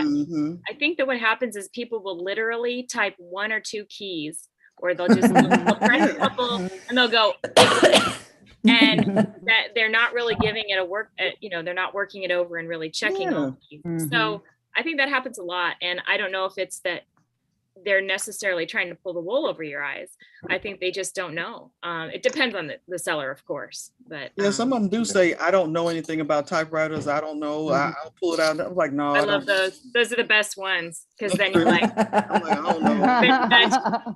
You're like, here, $20, I'll take it off your hands. Right? yeah, it's like chances are it's a gem and you're going to get it. And just like, all you have to do is clean out the segment or something. Yeah, clean the key. No, those Hermes 3000s aren't worth anything. I'll take it off your hands. Oh, Joe. Ugly color. Nobody else is going to want this. Nobody else wants that. I love the carriage lock. I can't get my mom to give that Hermes back to me now. I wish somebody would do a Hermes like that for me. I would like to try a Hermes. Yeah, I got super lucky. He's joking about how about a year ago, somebody posted a green decorative typewriter doesn't work. And I got it for $20. It was a Hermes 3000. And I was able to, you know, release the carriage and it works beautifully. And it's worth, you know, well over 300. Sometimes that's it. Sometimes that's it. It's they don't know how to work it and they don't realize it's just in a carriage lock. Yes, it's the classic, you know, I got lucky. But for magic margins. Yeah, but I've also gotten really unlucky quite a few times, so I can relate. Yeah. You know what people are going through. It's tough. But keep an eye out for those ones where they're like, it works, or I know nothing about it. It's never been. I know nothing about it. Yeah, I can't stand that. I don't know if it works or doesn't. And you look at the pictures and everything's pristine, and you're like, I'm down there in 15 minutes. You know. Yeah. I'm on my way. Or I went to, before I left Maryland, I was trying to dwindle down some of the typewriters. So I took like 5 typewriters to a local vintage store. And she didn't want the 70s models and the 60s models that I had. She was like, no, I want like the ancient 20s and 30s models, really old. That's what people want. They want the picturesque. The glass keys. They wanted to look at.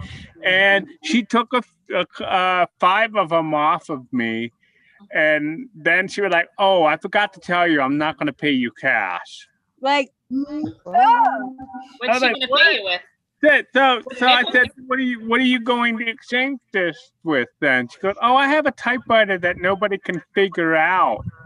And I'm like, okay, show it to me. It was an Oliver 9. It was a Batwing. Oh my God. Wow. And so I traded 5 typewriters for that Oliver 9, which was in pristine condition. Congratulations. That's a good trade. I made out like a bandit. Good for you, Thor. Well done. And it even has the pencil holder. No way. Oh, wow. Do you know Lucas Dole makes the pencils? You can order from him these cute little boxes of Oliver pencils. Go to lucasdole.com. And he has made a graphic for that. It is wonderful. So you should buy it. Because I had the cleaning kit that originally came with it. How cool. You need the pencils then. Wow. I need that pencil. Yeah. But it's going good. It's going good. I'm typing on my SG3 or SM3, whichever one it is. I always get it confused. The chocolate typewriter.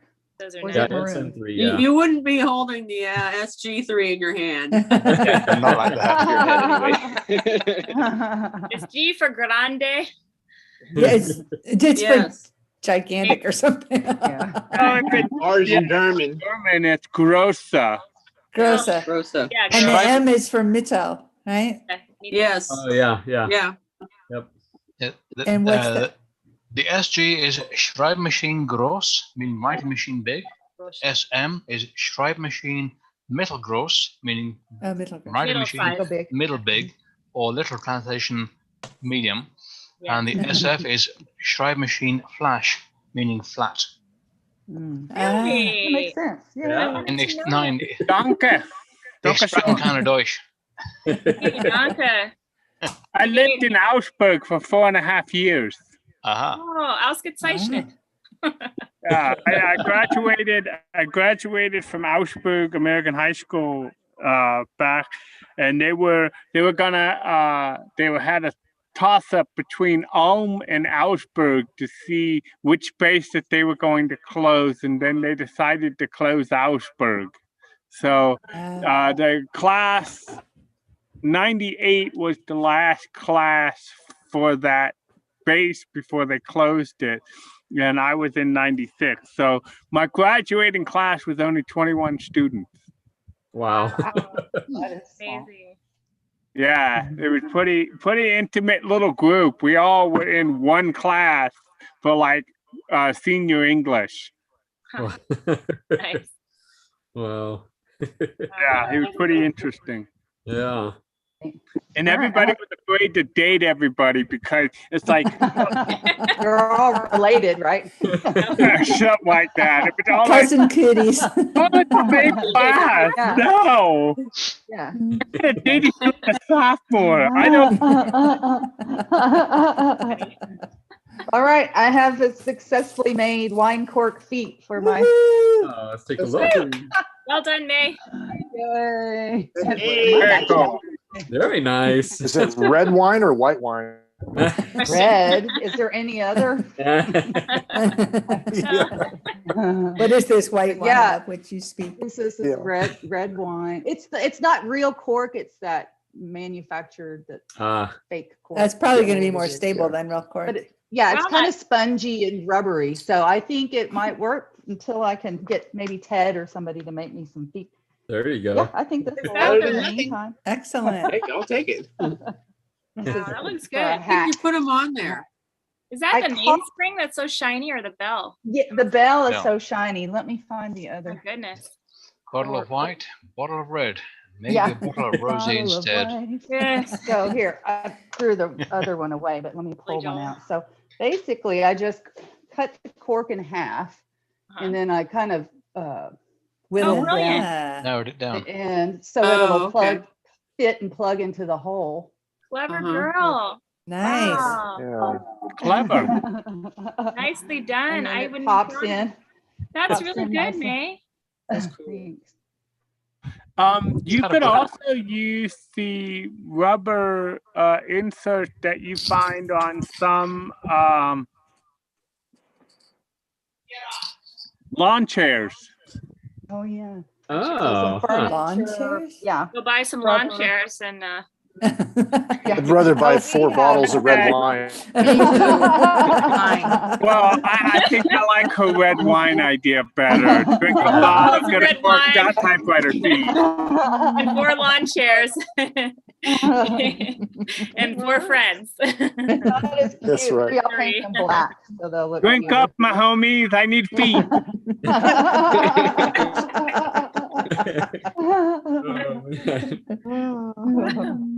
That's great.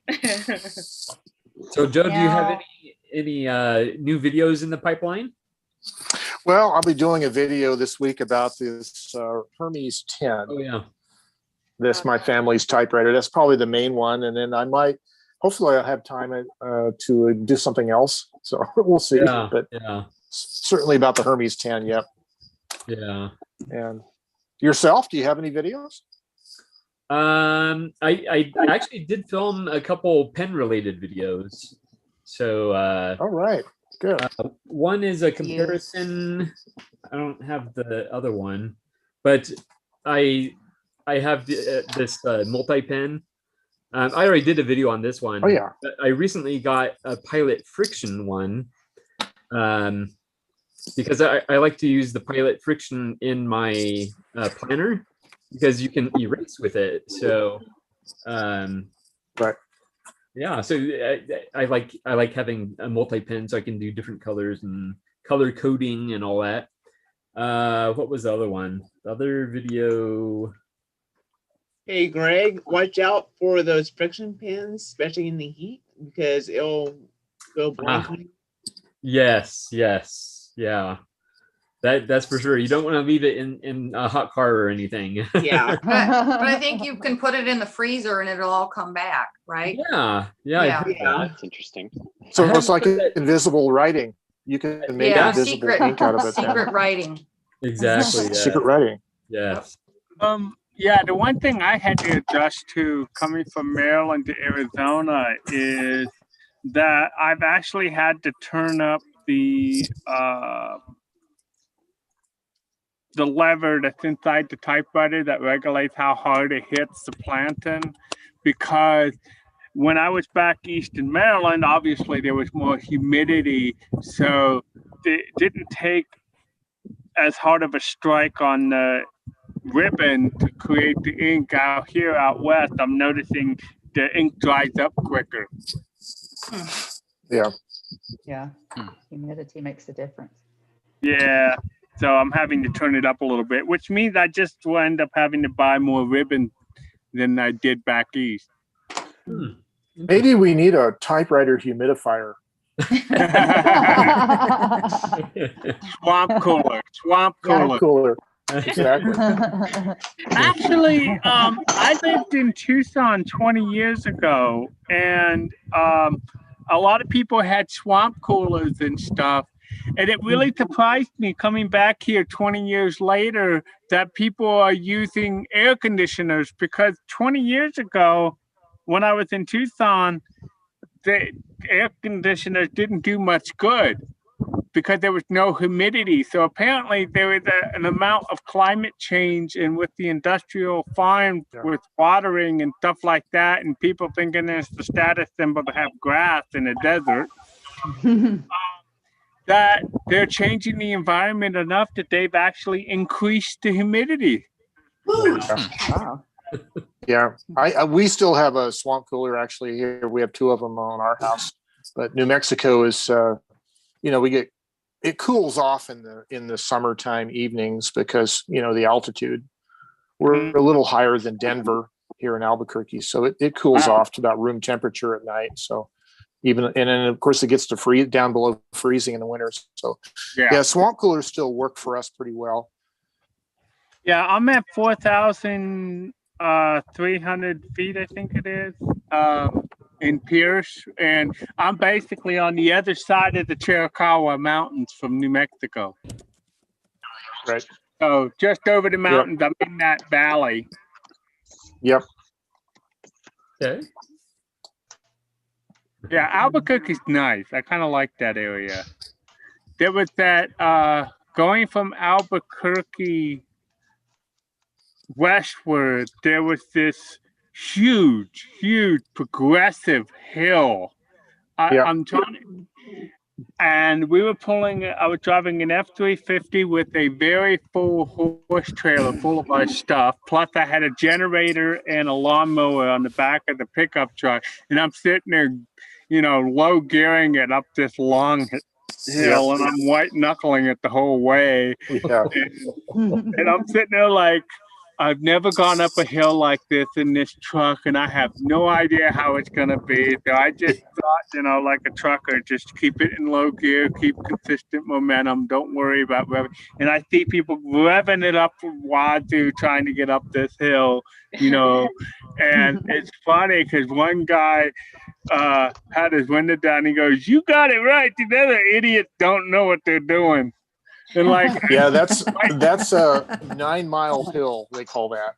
That's just west of Albuquerque, and it drops down into the Rio Puerco Valley west of Albuquerque. So It's beautiful though. yeah. Right near the top of there, there's like a Native American casino up on the left side. Yeah. That is one of the most beautiful places to catch a sunrise. Oh my gosh. I pulled off into there just to watch the sunrise. It was amazing. So from where I'm at here on the east side of Albuquerque, I look west and I can see the top edge of that hill. And one of the things I can see Mount Taylor, I can see the tip of Mount Taylor over by Grants, which it's about a 13,000 foot mountain. But there's a massive building that Amazon is building out there. It's a one of those Amazon warehouses they're building here, and it's huge. Yeah, it looks like one of those giant freighter ships, Anyways, right, they're building something like that on the west side of Tucson. Yeah. So well, guys, I'm going to sign off for the day, and it was nice. It was nice meeting everybody again and seeing the new people. Nice meeting you. One quick question, and Joe, Yes. what are some good materials for drawband cord? What will work for drawband cord? So I've seen people use heavy gauge fishing line. The real thick fishing line. Some people like to use. I think that's pretty good because it doesn't really stretch, and if you get the 50-pound weight or whatever it is, it should be strong enough. The braided stuff, right? That's what I use. Yeah. Yeah. There you go. There you go. You use fishing line, 50-pound, 80-pound. Yeah. It's 80 pound. Okay. It's braided and it's actually kind of thin, but I used it for Remington, and then I took it up to my typewriter shop, and the guy liked it so well that he asked me for some, so I gave him a bunch of it to use on his machine. What about using like a shoelace that you sew fishing line into it? So you actually have a strip of shoelace that you sew the fishing line into it to where it has that integrity. That sounds that like might too much work. trouble. Yeah. Maybe for like as long as the large machine. like on a larger upright standard machine, but ultra portable, the drum around the spring motor is usually pretty small, so it may not hold a big fat shoelace as well, but I like that shoe stuff, that stuff that she just showed there. That's good stuff. Okay. Yeah, May, if you want, I can send you some in the mail, although I'm sure you won't be able to wait that long, but we have. I could send you some in all an envelope. kinds of sporting goods stores here in the South. So Oh I've yeah, got my you're good. I picked out green because I like the color. You can pick any color you want. That's kind of fun. Microcord. William is showing microcord. Yep. Atwood Rope Company, a microcord, 80-pound test. You can get in all different colors. Oh, nice. I like that. I like the colors too. This is the color I used on my Remington Bantam with the colored keys. It just made sense to me. Yeah. Nylon. Perfect. Nice. Is that like the paracord that Gregory's using for bracelets? That could make a really nice, smaller profile one. I have lots of. It's probably similar. Twine and yarn. Surely something I have can work as long as it's strong and doesn't stretch. Is that the key? I knew somebody who did a friendship bracelet and used that as a drawband. That's cool. I might try that because I think that's actually amazing. have. That's something they would do for sure. I actually have a bunch of crochet cotton, and it's pretty. It's not stretchy. I might try that and make my own. I wouldn't use cotton. I would think that would break down pretty easily and fray pretty easily. Yeah. It would eventually. Silk. I have some wax on silk it or something. Like most of silk the is probably drawband stronger. cords, my type, they have a coating on them. Like they Put wax, maybe run it through wax. Yeah. Yeah. So Or you I could do braid, have like if you braided a for- few strands together, maybe. Yeah. Silk is that's the key. Is it's braided together adds strength. So Yeah, so Pretty they made the friendship bracelet out of, I think, 8 strands. So it made like a flat, like a shoelace size strand, but it's all woven like a friendship bracelet. And then they made the loop on the end and they hooked that on the screw. So, I mean, it worked. I don't know about longevity, but it worked. Yeah.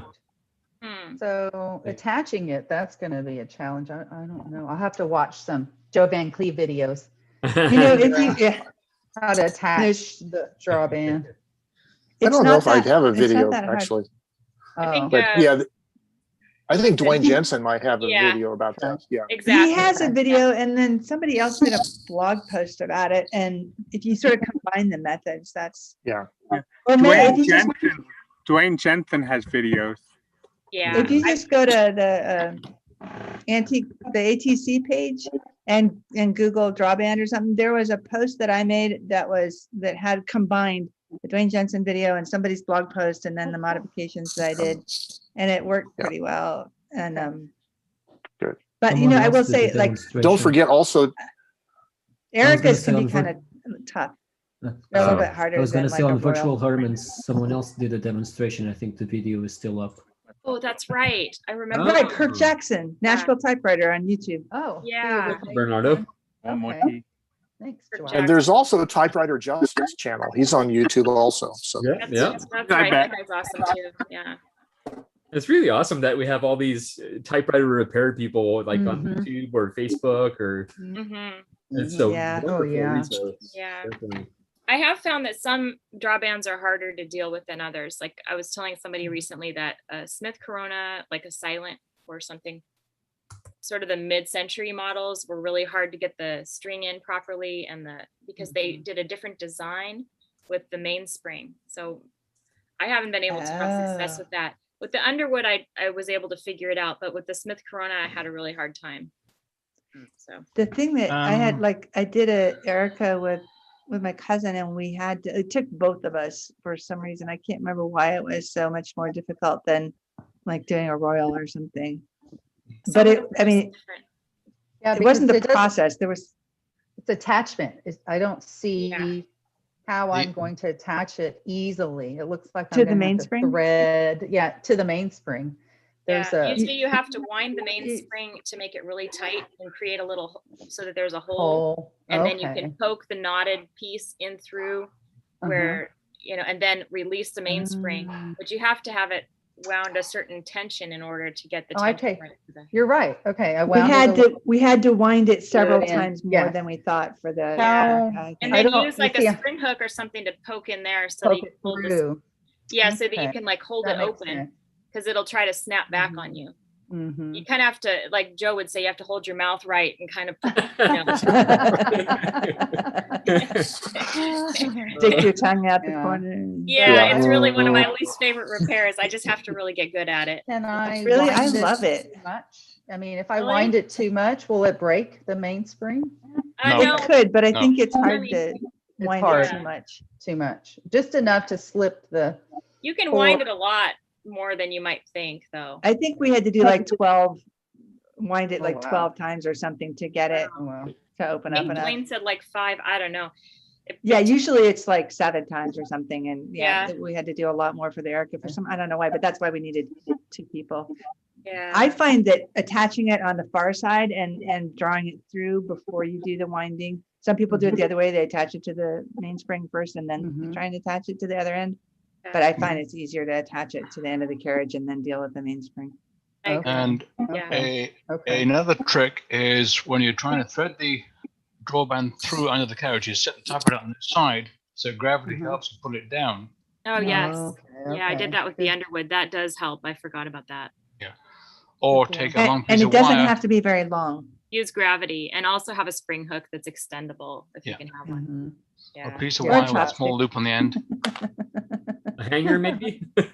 All right, guys. I'm going to sign off. All right. Thanks a lot for everything. We'll see you next week. See ya. Next week. See ya. Good to see you. Bye. Always good to see you. Bye, Joe. Yeah. She got there, Diane. 1 3/8 inch wide ribbon. Wow. Whoa, what is that for? That is for a Smith Premier 5. Oh. I don't know why I got it into my thick skull to get it down Whoa. off the shelf, but I did. Probably because it's like, I'm like, I got this and I'm thinking it's turning into a shelf queen and I don't really want it to turn into a shelf queen. I think the person I bought it from, I think he cleaned it up. I think he also took some other keys and had some stickers made and stuck them on over. I get it. It works. It kind of bugs me, but it works. This is one of the harder models to come by. So I was just looking at it, I thought, oh yeah, the platen is a bit wider. I think it's 9.5 inches as opposed to whatever the smaller ones are. It's not a big one. So it's thick, but not as wide, if I'm understanding correctly. I'm sorry? So it is thick, but it is not wide. Carriage, platen? No, it's not. This is more of a normal size. The wide carriage. Whoops. That's the wide carriage. Oh wow. That's a wide carriage, all right. Yeah, that's the 18-inch one. Wow. Wow. Yeah. And that's a new platen because I that was a machine I could actually pull the rubber off on that one all the way, and it's like, oh yeah, I have a picture of a wooden core and a piece of rubber, a piece of rock hard rubber. But the very first one of these that I ever had redone, the platen redone, I mean, it was a Model 4, and I have the picture, but it's like a computer background, and it looked like corn. It looked like a corn cob because it had so many impressions just back and forth across. This one's actually pretty hard, but back and forth, it had, like about like that much where you were typing, obviously, and Yep. It was just and the typing experience is a lot better on it now that I did, and I've had a couple of these done because they're fun to use. I know they have the weird keyboards, but they're fun to use anyway. This one actually has an exclamation point. Wow. Wow. We said with exclamation points. Well, my Corona 3, my folding Corona 3 has an exclamation point on it too. I don't know if that's true for all of them or not, but it's funny that people say, well, how do you do the exclamation point? Well, on some of them, you actually have it. So, but yeah, I was just looking at the ribbon and thinking it would be nice to actually get this one to the point where, okay, let's use it. And how does it go on here? And I have the ribbon, but not sure I'm going to mess with that today. Save it for another day. Well, I was curious if it was, apparently there's several different types of, oh, now I see why it wasn't working. Several different types of ribbon holders, because I'm trying to mess it up really bad here, and I don't want to do that. And the ribbon is held on kind of like a clamp. And I don't know if it's something I can show or not. Because not when I'm not. This is actually, and I need to like do something to turn it around here, but because I was messing with it. And, oh yeah, I forgot. It turns the spool, so I got to pull the spool off. Oops. But this thing here has little claws on it, and it's hard to see at this angle. I can't, and it's hard for me to see. It's not in focus, I don't think. But anyway, that's what holds the ribbon on. Wow. In on, whatever. Yeah. So I noticed it only has one crank, which is kind of weird. Most of them have 2 cranks on the front for winding the ribbon onto either spool. So I had no idea. Oh, looks like it just comes right on around. Go figure. Diane, you're funny. What, go figure? You have really, your personality has really come out in these Zoom meetings, and I really like that. Yeah. I think you're becoming more uncomfortable, and it's awesome. And when your cat gets on there and you start laughing, awesome.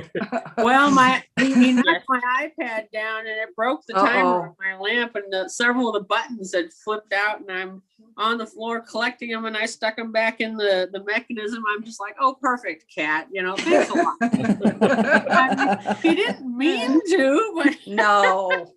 I'm like, this iPad does not have any like outer box protection on it for when the cat decides to make it go flying, and it's like, oh well. The thing about this machine is it actually has the capacity to do a multicolor ribbon. It could do it shows kind of like a there it is. I need to circle where the camera is on here, but there's like a black and a red option. Can you get ribbons that are multi for that machine, or do you have to like special order it? Or it would be a case of finding it, probably a time clock place. I've ordered a solid ribbon from there before, and I've seen the red black ribbons on some of these. In fact, there's even an option on some of them where you can do 3 colors: a black, a purple, and a red. That's cool. Part of how they advertise these. Oh, you can do 3 colors. It's like, okay.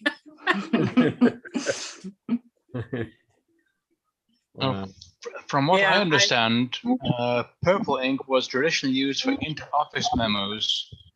Black ink was used for letters to customers, and red ink was used for accounting. Is that correct? Does anybody know?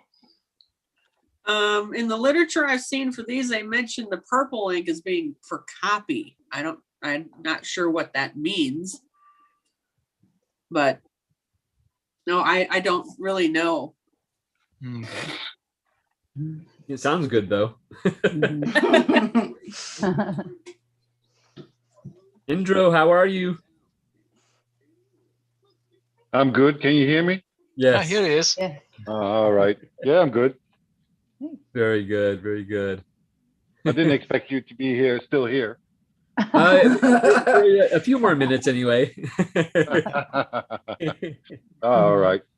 Earlier we were talking about CB radios and ham radios and shortwave radios, and your name came up. So yeah, I got a few of those.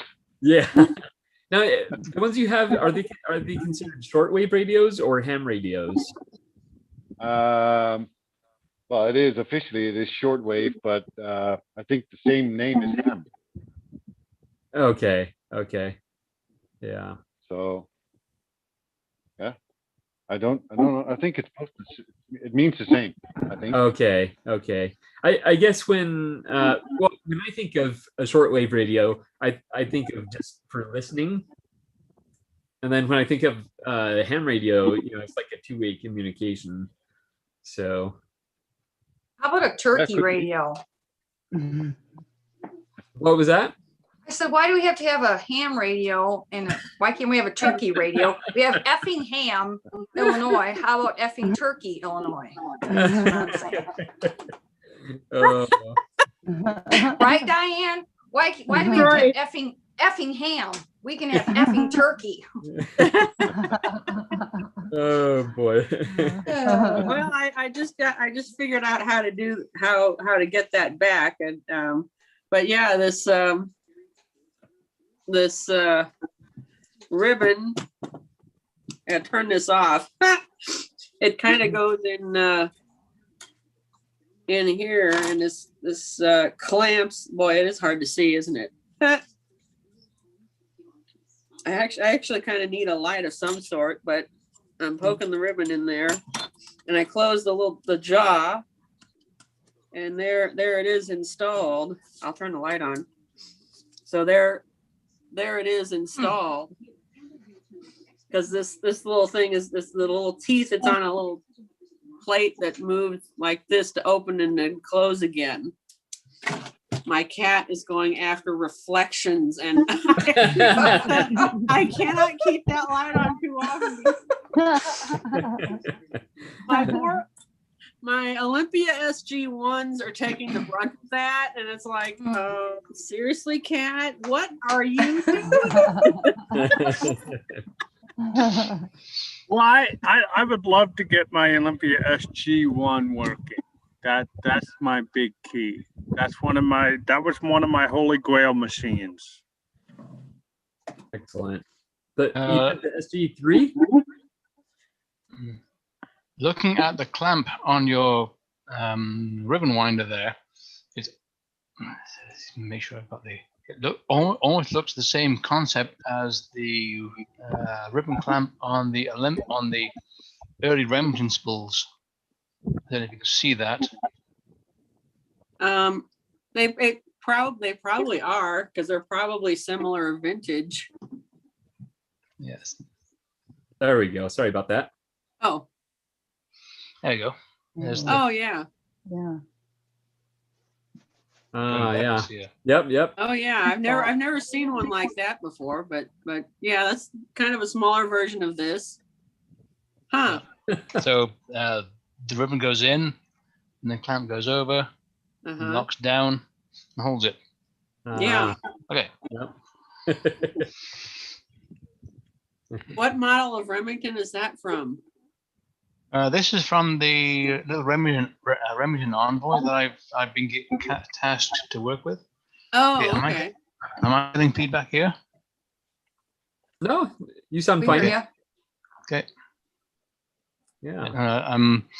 The ribbon on the Bantam is the same thing, and ribbon on the my other machines are the same too.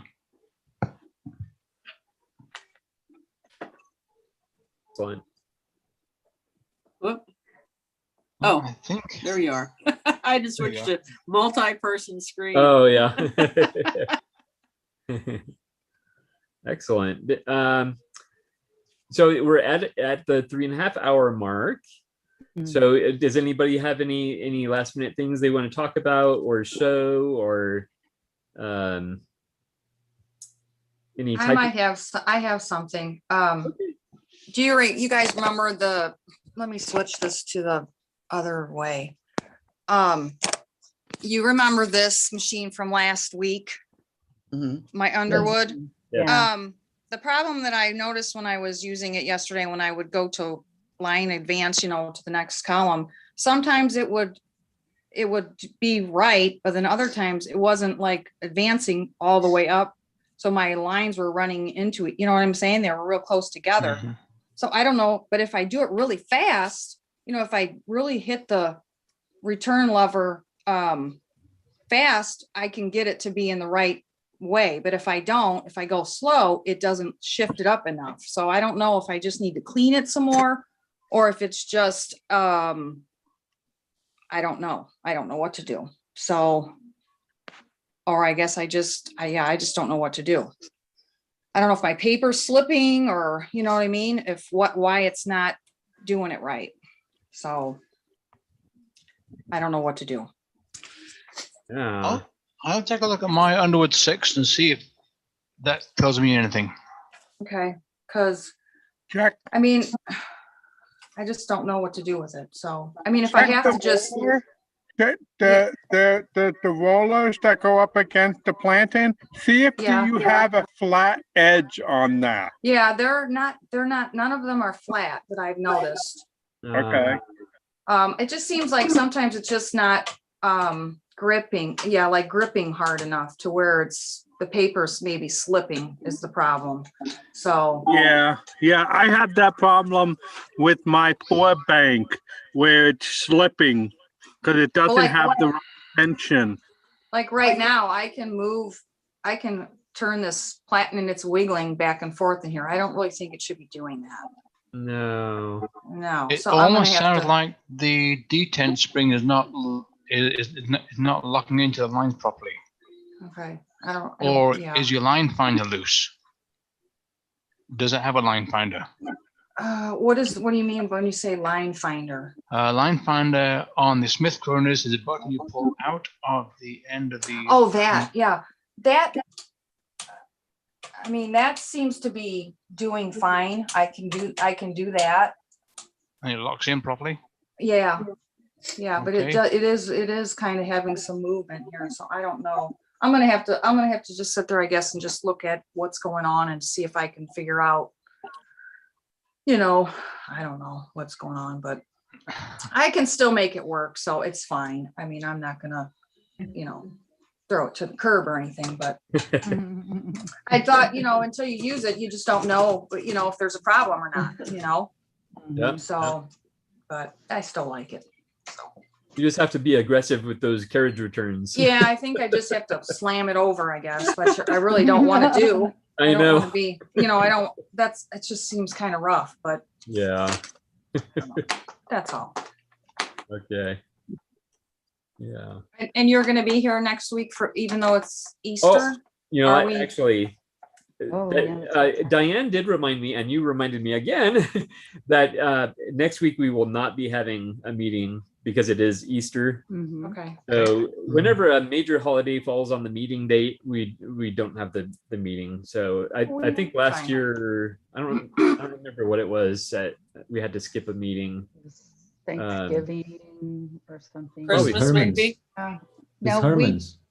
yeah, it was Herman's. that's what right. it was. And that's We that's did a holiday, right? Valentine's Day. That's a holiday, yeah. We had a Valentine's Day chat. Yeah. No, I don't consider Valentine's a major holiday. Should we do a Saturday one instead of Easter Sunday? Do the Saturday before? Will you? So maybe. Was it? I think we had that special Saturday meeting, and I thought a lot of new faces would join because it was on a different day at a different time, and I have to say I was pretty disappointed by it. Well, So- I was out of town, so I couldn't go. Oh, okay. So come on. Same. I wanted to be there. I have a wedding to photograph not the next week, but the weekend after, so I probably won't be here for that one. But pretty calm. Yeah. But Gregory needs a break too every now and then. Yeah, that's true. that as well. Vacation. Yes. Yeah. We so appreciate. I don't mind when it happens. It's just yeah. Yeah. So it'll be 2 weeks then. 2 weeks. And I'm later today. I am going to send out the newsletter. I failed to send out last week's newsletter. I might post those on the website or something rather than sending out either a really long newsletter or sending out 2 newsletters.